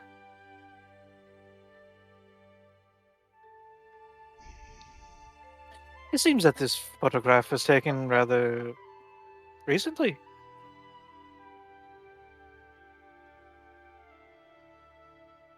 Now, there's no exact way to track whether or not this was sent through the HoloNet or perhaps even printed on site. I don't know of any person that could slice their way to that sort of knowledge. It would be hilarious if you passed by her in the hyperlanes, however. You seem to make light of this. What is your price? Oh, I am not joking. Neither am I negotiating any sort of price. I literally do not know. Such skills are beyond even the most expert of people in my employ, unfortunately. Even perhaps, those damn pirates. I don't think any of them would be up for it, and I would know because I have employed their freelance services to just bolster Suliana's defenses against each other. It's very fun seeing them play against each other. If you, well, I imagine it's difficult for you to understand such powers and principalities, but Kind of I narrows get his eyes at all of the statements of talking of playing with pirates. Oh, did I touch a nerve? Well, unfortunately, not all of us have the privilege of not dealing dirty in order to uphold the greater good. Perhaps if you find yourself in some sort of authority one day, young Mr. Jethor, was it? You can see him just of the faintest of nods. Right. It's not that you don't have the markings of greatness, it's just that, that other lady, the red one, is very, shall we say, of a forceful personality. Now there is someone that you should emulate as a leader. Decisive, although a bit blunt, and he's actually gonna be massaging his throat. Jethor just Secretly, I'm into that. crosses his arms. I did not come here to be insulted, nor did I ask you to postulate on what I desire. I asked for your help in discovering information. You seem to have, well, scant at that. May I have the picture, or are you going to continue to mock me? Oh, all right, you're no fun. Here is your picture. Though I will say that you do have access to the actual HoloNet here.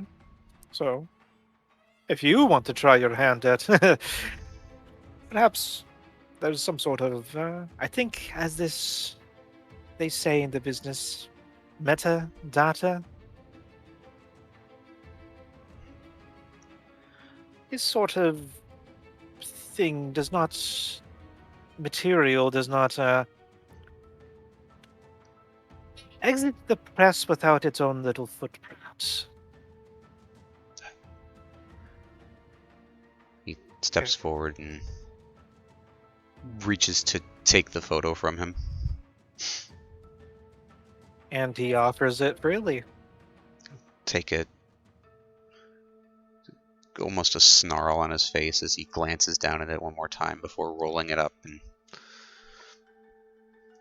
looks up at the governor.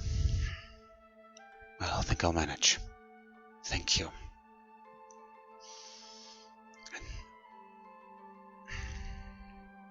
Bites his lip a little bit and then says, if you do hear of any other activity,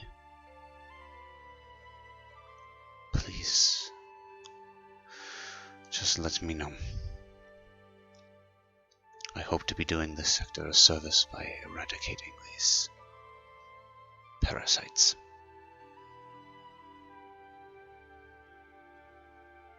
I do mean this word of caution in earnestness, and he does drop his hands in front of him and fixes you with a hard stare. What you call a parasite to others might mean a close confidant.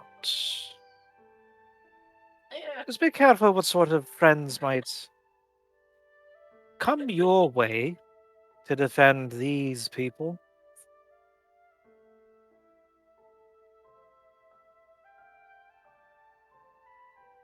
And next time, please get someone to schedule a meeting. Just kind of turns and gives him a sidelong glance and then looks down at the chair that he sort of cracked, steps over, and he'll kind of tilt it up a little bit. You see him just pass a hand over it, and the cracks just kind of retract back into it and disappear. Alright, sorry about the chair. Oh, how curious. And then he Never just seen it turns used and like walks that. out before listening to the counselor, or to the governor. It's even better than before. Wait, come back.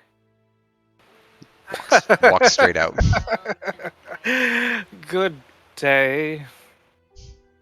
Slink as the turbo lift closes behind you, and on your way down to the ground floor.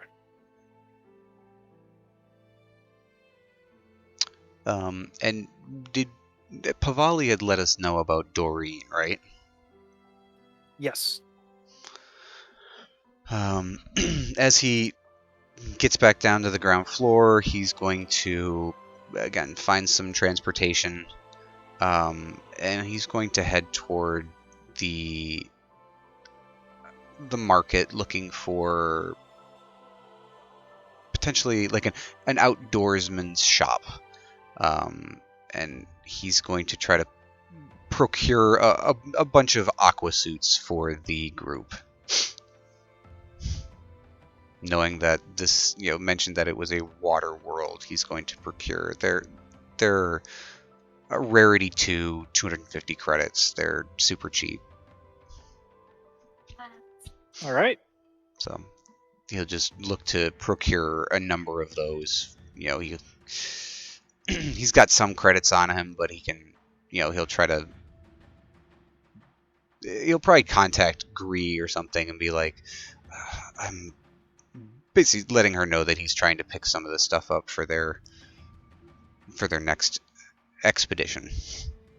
Well, as you're walking around the promenades and trying to get a good deal on these, perhaps you can flip a destiny point to find out the best place to get a good discount on good materials. Is it mouses? Do I get a destiny point back for guessing the right place? Well, we found something better than a mouse of house. It's true. No, it's fine.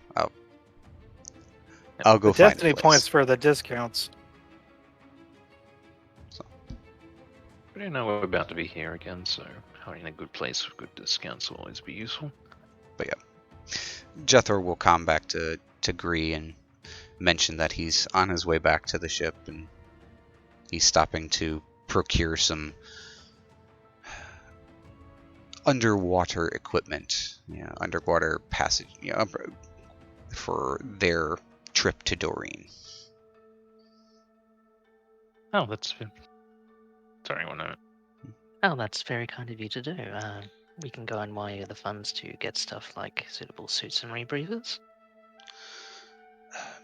We'll see what they have. Yeah, either it is rebreathers or potentially even some sort of water mobility suit of some sort. I noticed a few things, and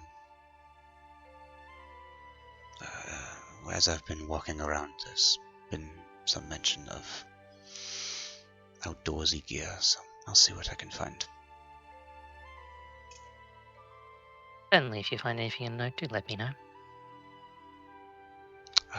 And Green, I have something that I would like you to perhaps do a bit of digging for me if you have some time. I need to find more information about a physical photograph that I've found. Well, if you are able to send me the picture or provide me the picture, I could check it against entries on the Hornet or stuff of that nature. Oh, yeah, I will. So when I return to the ship, I will bring it to you. I do not have an electronic copy. Fair Thank you. enough. Well, take care of yourself. And you. I'll nod and take a long sigh, and then I'll go. Gonna go buy some aqua suits. And whether by the strange machinations of the Force or just a careless argument between an angry customer and a most unfortunate merchant as you're going down the market, something effective, I can get 3 of these at Mouse's if I wanted to make the trip. To which the merchant would have shouted back, "Go F yourself. Go do it then. Stop wasting my time." Mhm.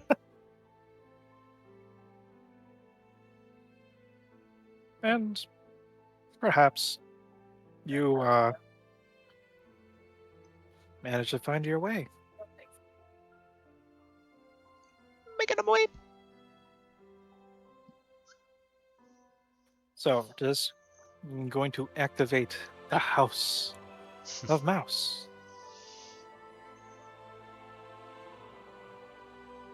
Sorry, guys. I'll be done here shortly. All good.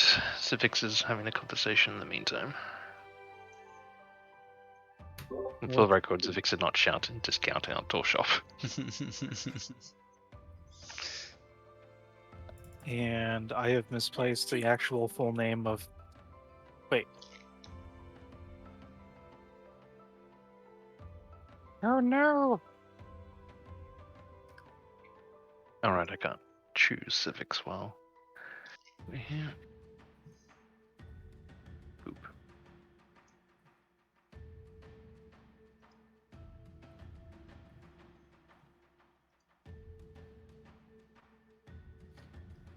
Place is called.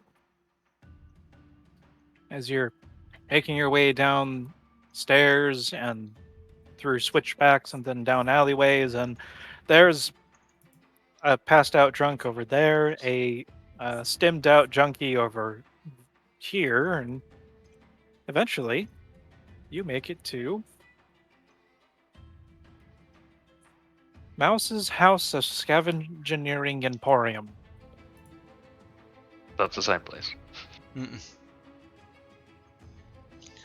Oh, this place again. Right. Can't remember if Jethor's been here. I think he's been here once. He Yeah. had to buy a couple. In fact, weren't you banned from here?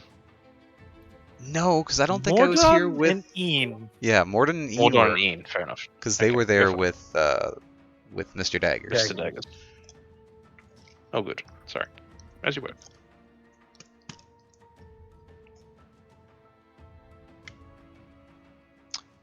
Kind of walks up to the window. Hello. And in the back or middle of the room, it's difficult to tell as this is a very large, I'm not exactly sure what it is, a storage room, a garbage chute, maybe everything everywhere in between as a warehouse. There's a alien, definitely not human from the shape of the boots and legs and, well, body that's sticking out of a pile of crap. Not literal crap, but definitely junk.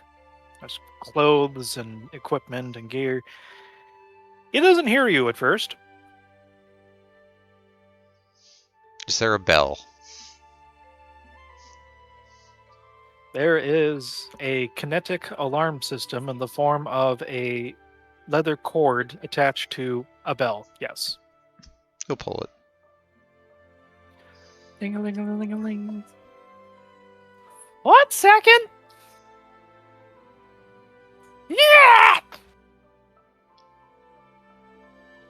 And then the pile collapses on top of them.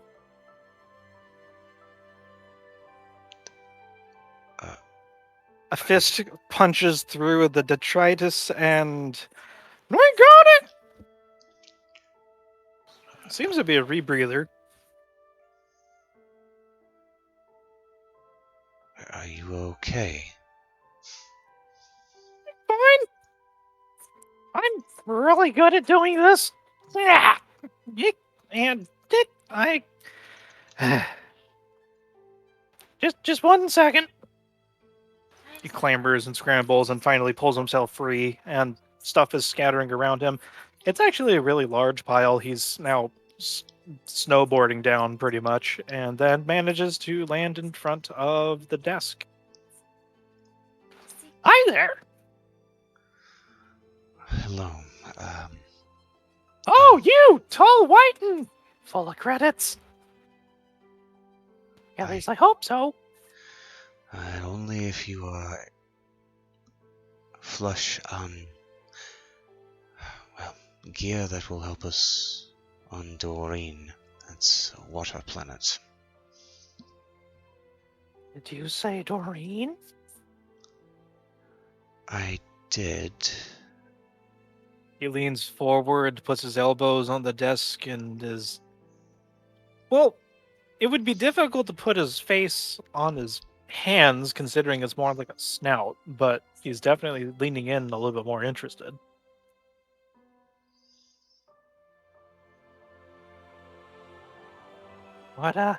What's bringing you to Doreen?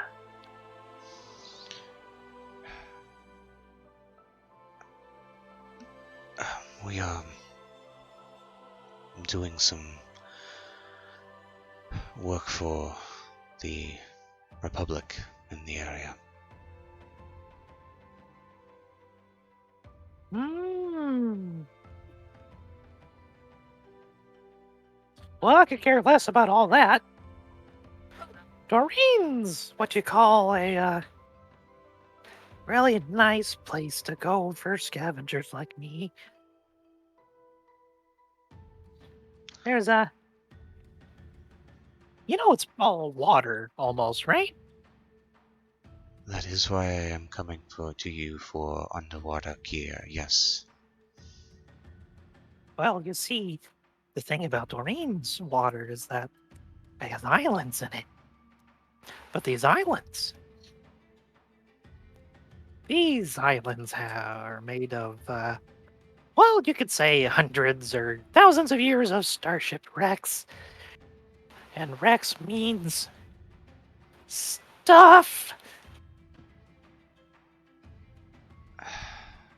Right. And this concerns me. Why? Well, if you happen to be going to Doreen, and can you bring me back some stuff? If you happen to, find yourself on some of those starship islands. What sort of stuff? I'm assuming you just need... what, salvage of some sort? Oh yeah, anything related to, well, if you can fit generators or shield stuff or heck, even starship weapons. I don't care if they're broken or not. That's what I'm here for. But any gear that looks like it might be serviceable after a little bit of tender loving care, that'll work too. Right. I just need your promise that you'll bring some back, and I can definitely give you a discount on some of the underwater gear I got. Oh, I'm not sure why you'd be going under the water. There's almost nothing there except for big fish that'll gulp you up in one bite. Oh. Or so they say. Well, I'd rather be prepared should we need to. But I suppose if we find anything worthwhile, I can have some of the crew pick it up for you. Is that acceptable?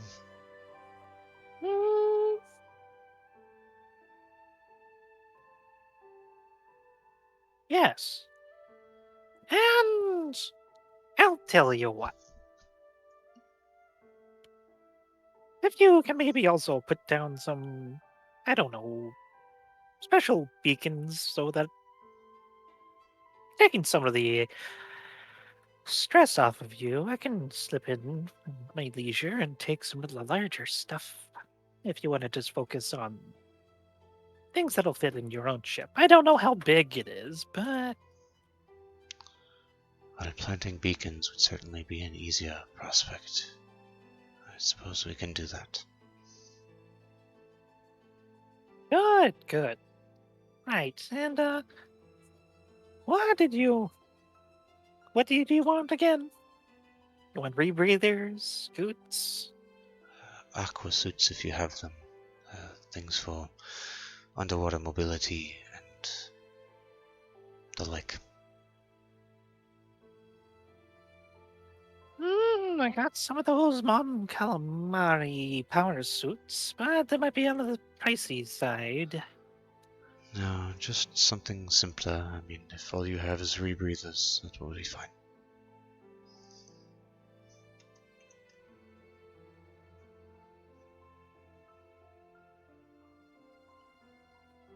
Okay.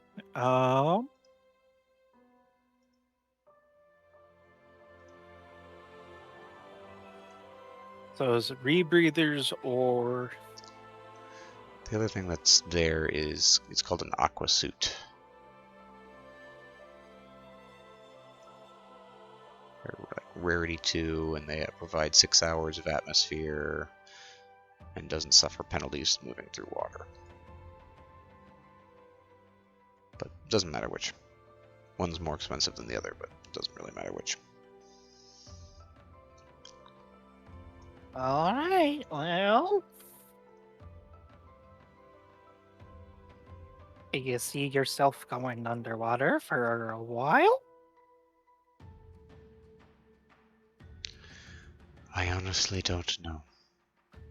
How many are you needing? At least half a dozen.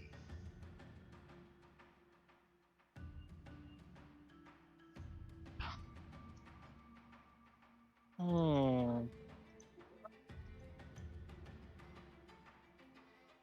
Well, tell you what, these usually have an MSRP of 250 credits for one aqua suit. If I perhaps make it a lot of 10.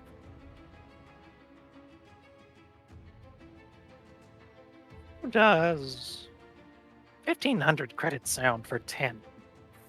You see Jethor just immediately just reach down and pulls out the small pouch of credits that he does have and just starts counting it out and sets it down. That sounds fine. Thank you. Please have them sent over to Doc 4A to the Sarlacc tier. Oh, that's an interesting name. Really easy to find, I imagine. And I'll be including those beacons, too. That's fine. Thank you.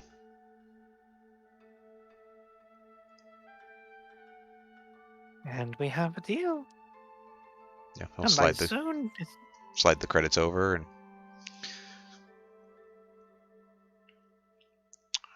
he yeah. takes them into his hands, counts them, and then he shoves one up his snout, and then you hear... And then, just to make sure. All right. Come again soon. Perhaps if you have your friends. Sure. Thank you. What was it? Mouse, you said? Oh, yes. And this is Mouse's House of Useful Scavengering Emporium. Right. Well, thank you. And Jethor will just kind of awkwardly turn and start leaving the the shop. Not 30 seconds later, you hear an avalanche of junk and whatnot, and a loud "Wow!" You can imagine he's probably pulling your order. The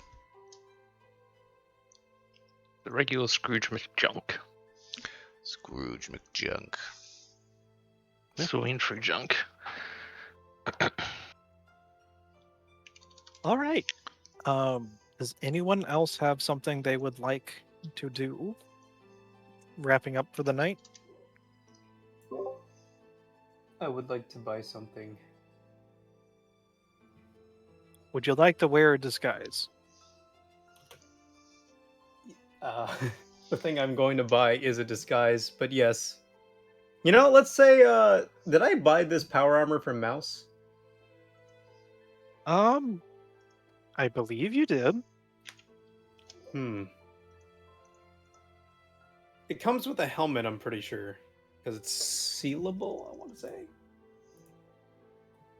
No, never mind. I could send the new guy in my place. Hey, new blood. Elliot. Yeah, what do you need? Yeah, loud. You reckon you could pick something up from me from a certain... What is this guy again? Race His wise? name is Mouse. I know, but He is a Mustafarian. From a certain Mustafarian. We Yes. may or may not have threatened his life with a large feline the last time we were there. Interesting group you have. Am I still out? You're fine. No, it was just You're good. I was surprised, but Okay, I was real quick checking my volumes. Okay, in that case, is that in my contract? Is that in my contract? Insofar as your contract stipulates you work with us.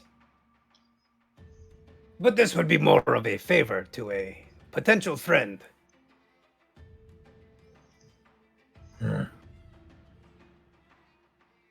Fine. What am I doing? I need you to visit the House of Mouse. And see if they have a checks notes. CZ-2000 holographic ghillie suit. Can you put that down on a note for me? I'll put this down in the for you. I'll put it down in the Kibbella fair chat. Actually, I'll just put it down in the game chat. I don't know why. Yeah, you're actually just handing me like a note. Okay, you don't want the 1000 series?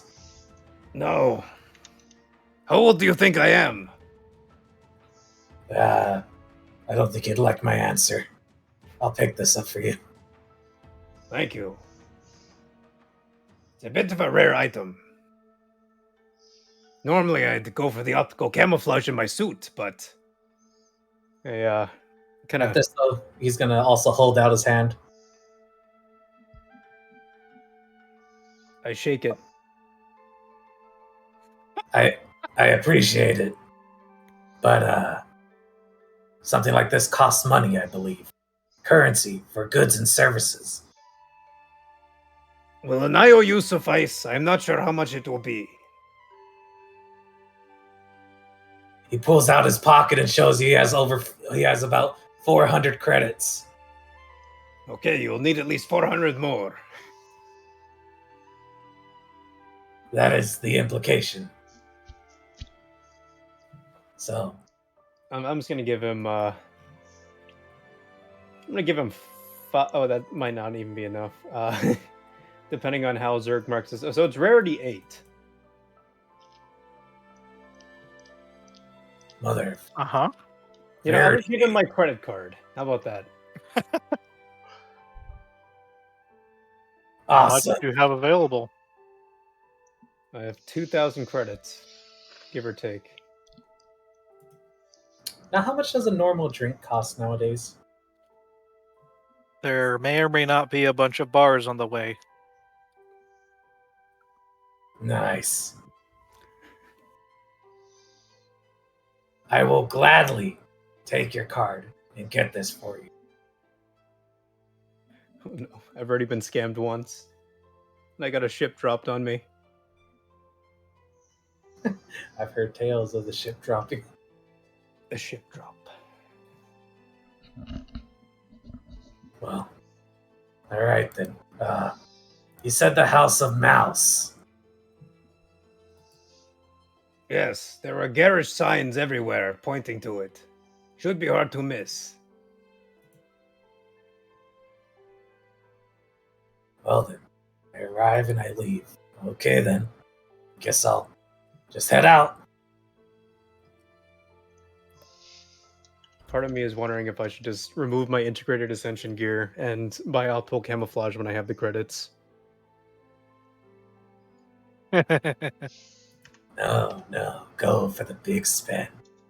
That is the big spend. That's 5,500 credits. It's about double what I have. So, Groony, you are definitely a. What are you doing? What? Oh, I'm walking down the street.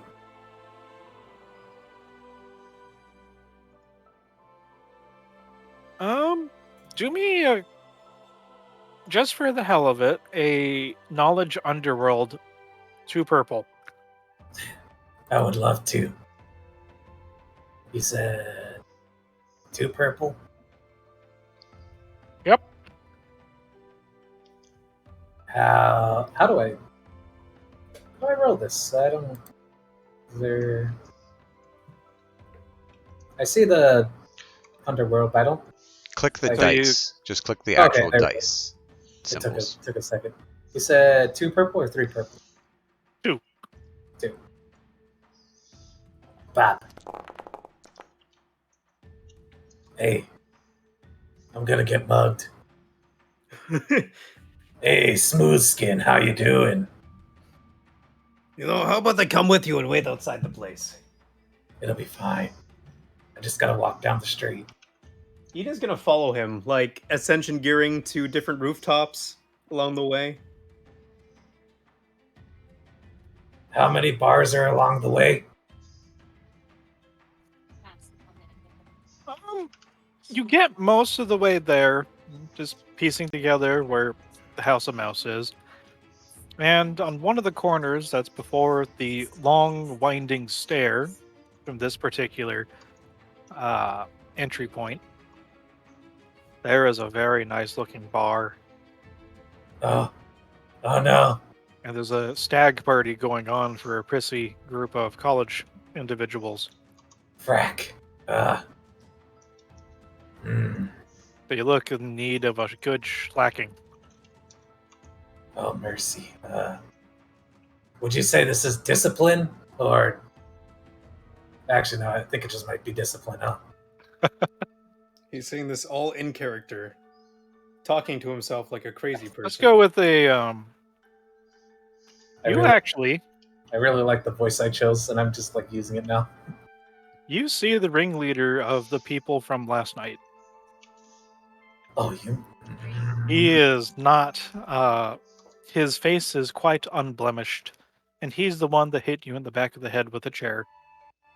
It, of course, shattered, and he pushed one of his friends in the way, but he's fine. So let's make that a 3 red discipline check. Yes. So, 3 red. 3 red.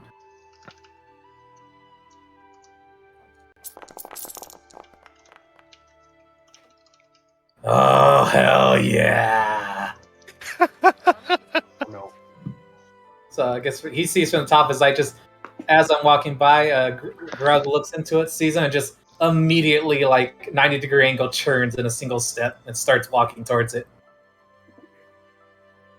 Like, charging his shot gloves.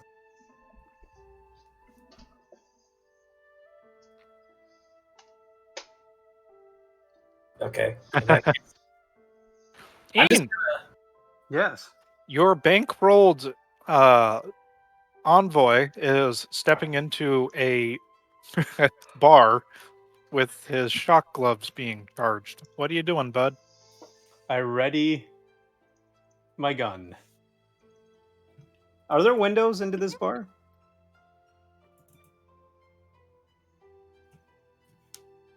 Yes. How much of the place can I see? From like a nearby rooftop, maybe. Yes. Okay, I'm just gonna assume that I have full line of sight. It's one of those pre-Mando esoteric cubism pieces. That's just glass. Excellent. Except for the second floor. I hope we doesn't go up to the second floor. Hey, Sally. Boop, boop, beep, beep, boop, beep.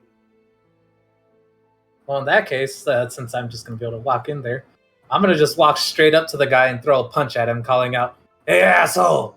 This is payback for the chair!" And I'm going to... Should I just roll for shot gloves? Or just... Yeah, it's melee, so 2 purple difficulty.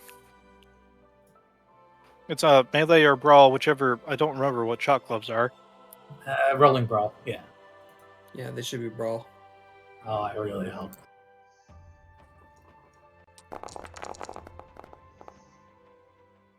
Oh no!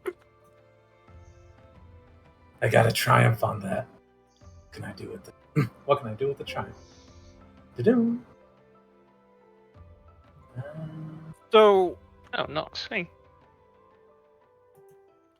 Grony, what does it look like as you raise absolute hell in the middle of this stag party, coming in with shock gloves charged? Well, I assume that since he would be looking away from me, because the whole point was me going up behind him to give him a taste of his own medicine. He turns around just in time to see... The punch coming. Just a sucker punch. Well, are you open palm shocking him, or are you actually punching him? Oh, I'm going for the punch, because that chair hurt a lot. You could punch and then quickly grab him with the gloves, I guess.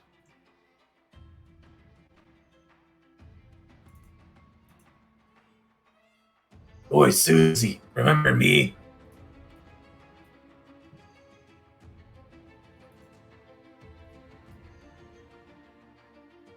He seems to have gotten a concussion and is now sliding down on the floor. And to the rest of your motley crew, next time you're gonna get me from the front like a man. Platoonian thing. Greg's just gonna start walking out. Okay, so he doesn't. Nobody else engages. That's so, like, the triumph could be that no one else engages. Triumph, like, handles the scene to a degree.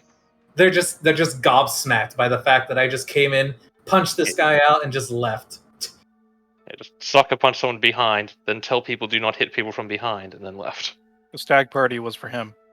Was. Owned. Keep my wife's name out your fucking mouth. Happy birthday, jerkwad. I was getting married tomorrow. Oh yeah, Grug's just gonna walk out then and get back to what he was doing. It's just another 2-3 minutes before you reach the House of Mouse. Didn't even need that drink. That felt good. Ew, my wallet. Alright, so I'm here at the House of Mouse now. Yeah, Hey. 1 second. I need to grab your token from where I hid it in the various folders. I believe I was under Glaive of the third folder? Third folder. The Ecclesiastical Assembly. Words. I was gonna say I'm quite small. Or they're really large. They're really No! It's happening! Hey. You there. Shopkeeper. Yeah. I've been There's looking. another mountain of crap that just falls down, and Mouse is completely covered in junk. Well, crap, he's dead. I'll leave an IOU, I guess. I'm gonna look at this. I'm not dead yet. Oh, okay. I was about to ask. Second. I smell credits. And then all of a sudden, he explodes out of the piles of useful scavengeering stuff and comes up to the counter. I've never seen you before. What brings you to Mouse's humble shop? I'm quite new for here, actually. Just arrived off world, but I'm here to pick up something for a mutual customer, I think. I don't really know him. He spoke like 2 sentences to me. He also gave me his credit card. Here. Just gonna pass him the credit card.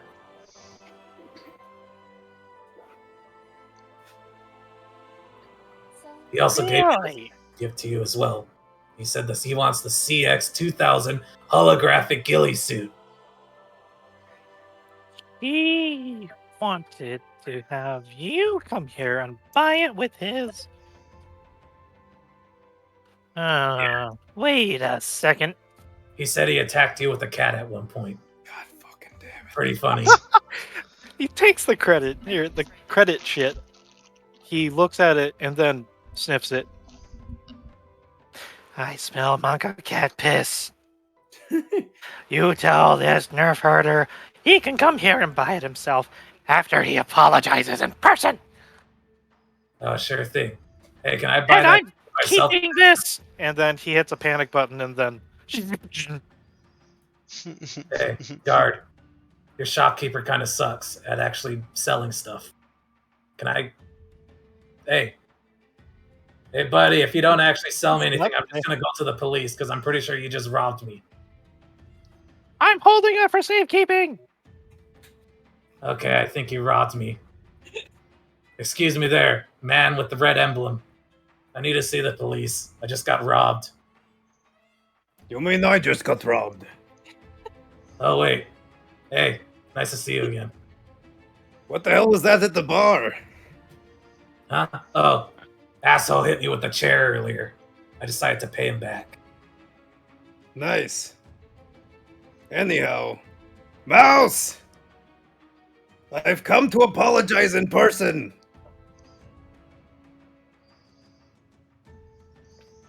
Mouse! You know, if you didn't want me to tell him that, you should have just told me. I thought you guys don't know had why you would. I was listening in. I was listening in through the crack in the door. You're quite the oversharer, aren't you? Wait, were you following me? Yes, I had to protect my investment. Huh. I feel like, you know what? Sure. Hey, shopkeeper, open up. You have customers. And we're getting very irate out here.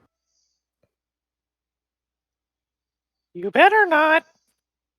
It's already happening. The irateness is increasing with every second. He takes a hand. There's a hand crank mechanism, and then you can see his beady little eyes through the goggles poking out in between the little the counter and looking out at you guys. I want him in front of my shop and apologizing. Get on. He sort of sticks his proboscis underneath the window. That's close, too close. Listen, I'm sorry about the Manka cat. Normally he's pretty well behaved. Uh-huh.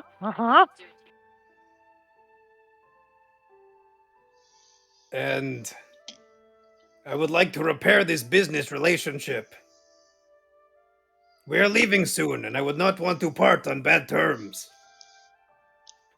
Where are you leaving to? I don't know. I'm just a hired gun. Don't ask me either. I'm also just a hired gun. He's an even hired gun. He was just hired. You wouldn't have to be going somewhere wet, are ya? I hope not. I would not want to smell me after a day in the water. I may or may not know how to swim either, so I hope not. Oh no. Oh no. Don't your people have an intrinsic knowledge of paddling? Oh, you know, I'll just leave it up to destiny. I don't know how to swim. Sorry. Where do they find these people? Anyhow, a lot of water where I'm from. I'm not sure about the specifics, but All right. But I'm charging you 25% markup this one time. Understandable. Then all will be forgiven. Deal. And he sticks a big meaty hand underneath the shutter. That's not necessary. What? charges- You don't want to shake on it? He charges 1,000 to the chit, hands it back. You want this now? Ideally.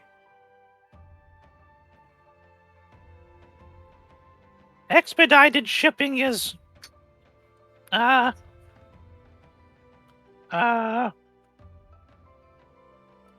not that much of a scumbag that I'll push that. 1 second. And he goes behind. You hear Krish, crackle, rumble, crash. This one seems to be a few screws short of a full set. I am intrigued. And then Evie's got many screws back there. there was a whistling sound and Oh my god, Almost. it's a whistling bird. a turret full of whistling birds comes out from behind you. Nani? No. There is a whistling sound as a box almost careens into your chest. Or are you trying to look through the shutters? Yeah, let's say I'm still like, my face and hand are still like jammed underneath the shutters. Just roll me a quick 2 red coordination check as its big giant box is about to slip perfectly through and almost into your face. 2 red coordination. Yes.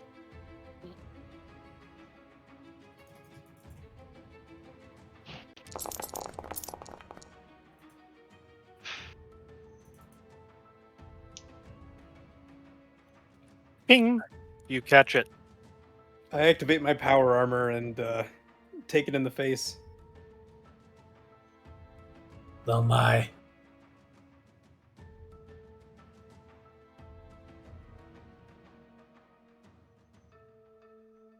I don't know what to do with that.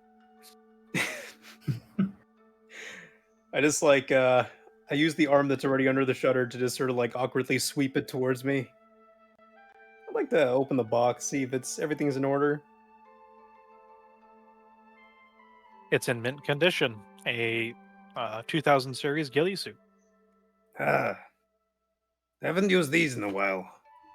Always preferred the optical camo, but Yeah, that's a bit pricey, especially with the war going on and everything. yeah, you're telling have me to- all my I- shit got broken a while back. Oh, really? I used to have like 15 attachments on this armor. Now That we just seems a have the bit armor. excessive. Well, in my line of work, I could afford excessive. But alas, what are we to do? He's just gonna don the holoprojector and go invisible. Thank you, Mouse. Till we meet again. Yeah, sure. Hey, where are you going? Where's my cut? Your cut. You lost me my credit shit. I walked it down here for you. I walked it down here for you. I'll gladly take 200 credits, thank you. How about... And check my inventory. A bit of beer. Yeah, I'm gonna pop another beer out of my pouch.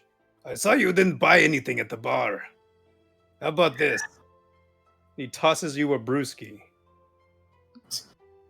Grog's just gonna instantly pop it open and just chug the whole thing. Glug glug glug glug. Please don't barf in front of my store. It's really difficult to clean up.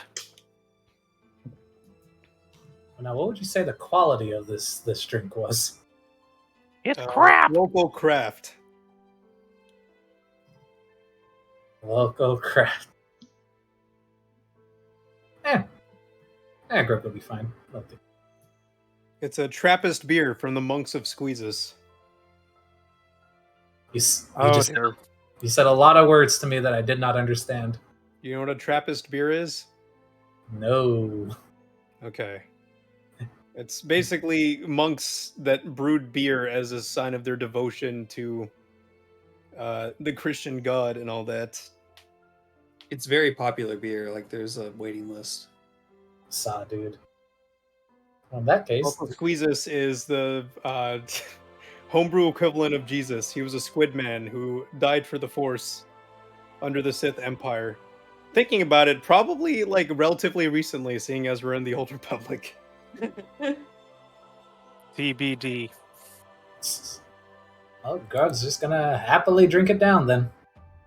Glug glug glug. Okay. Oh, all right. You can Very- drink, finish, and good you trade. get out of my store now. I'm still cross with you. Fair enough. Goodbye. Well, he's still invisible actually, so he's just gonna. You see this like shimmering, like massive form, just sort of open the door, walk out. You can see him when he's moving, but not when he's standing still. Grog's just gonna look at the mouse and just go, "What a weirdo," and he's gonna start walking out as well. Just mark up next time for that asshole.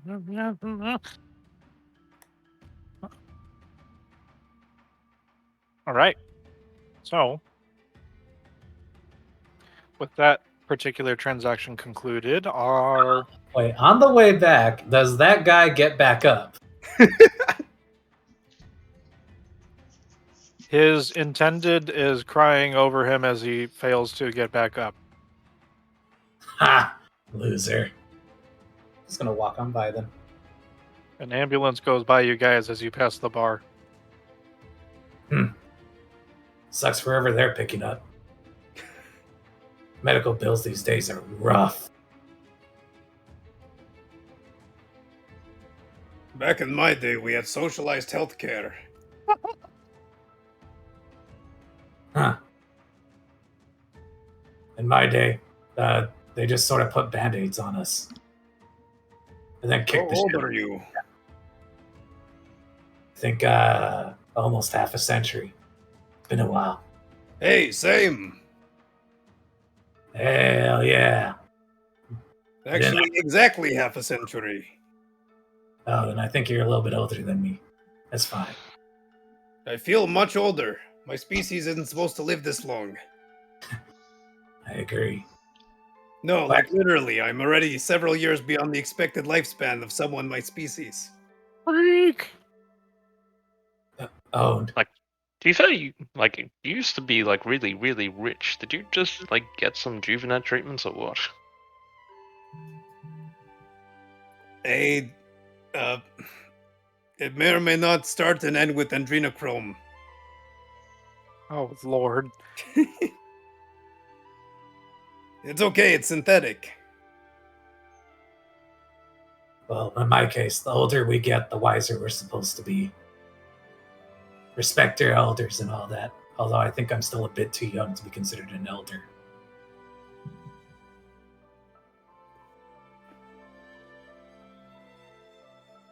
Yeah, good talk. Just gonna push past your invisible form and walk further down. He was already gone. Talking to myself. Damn it. Batman you, yes. I like actually grappled away immediately.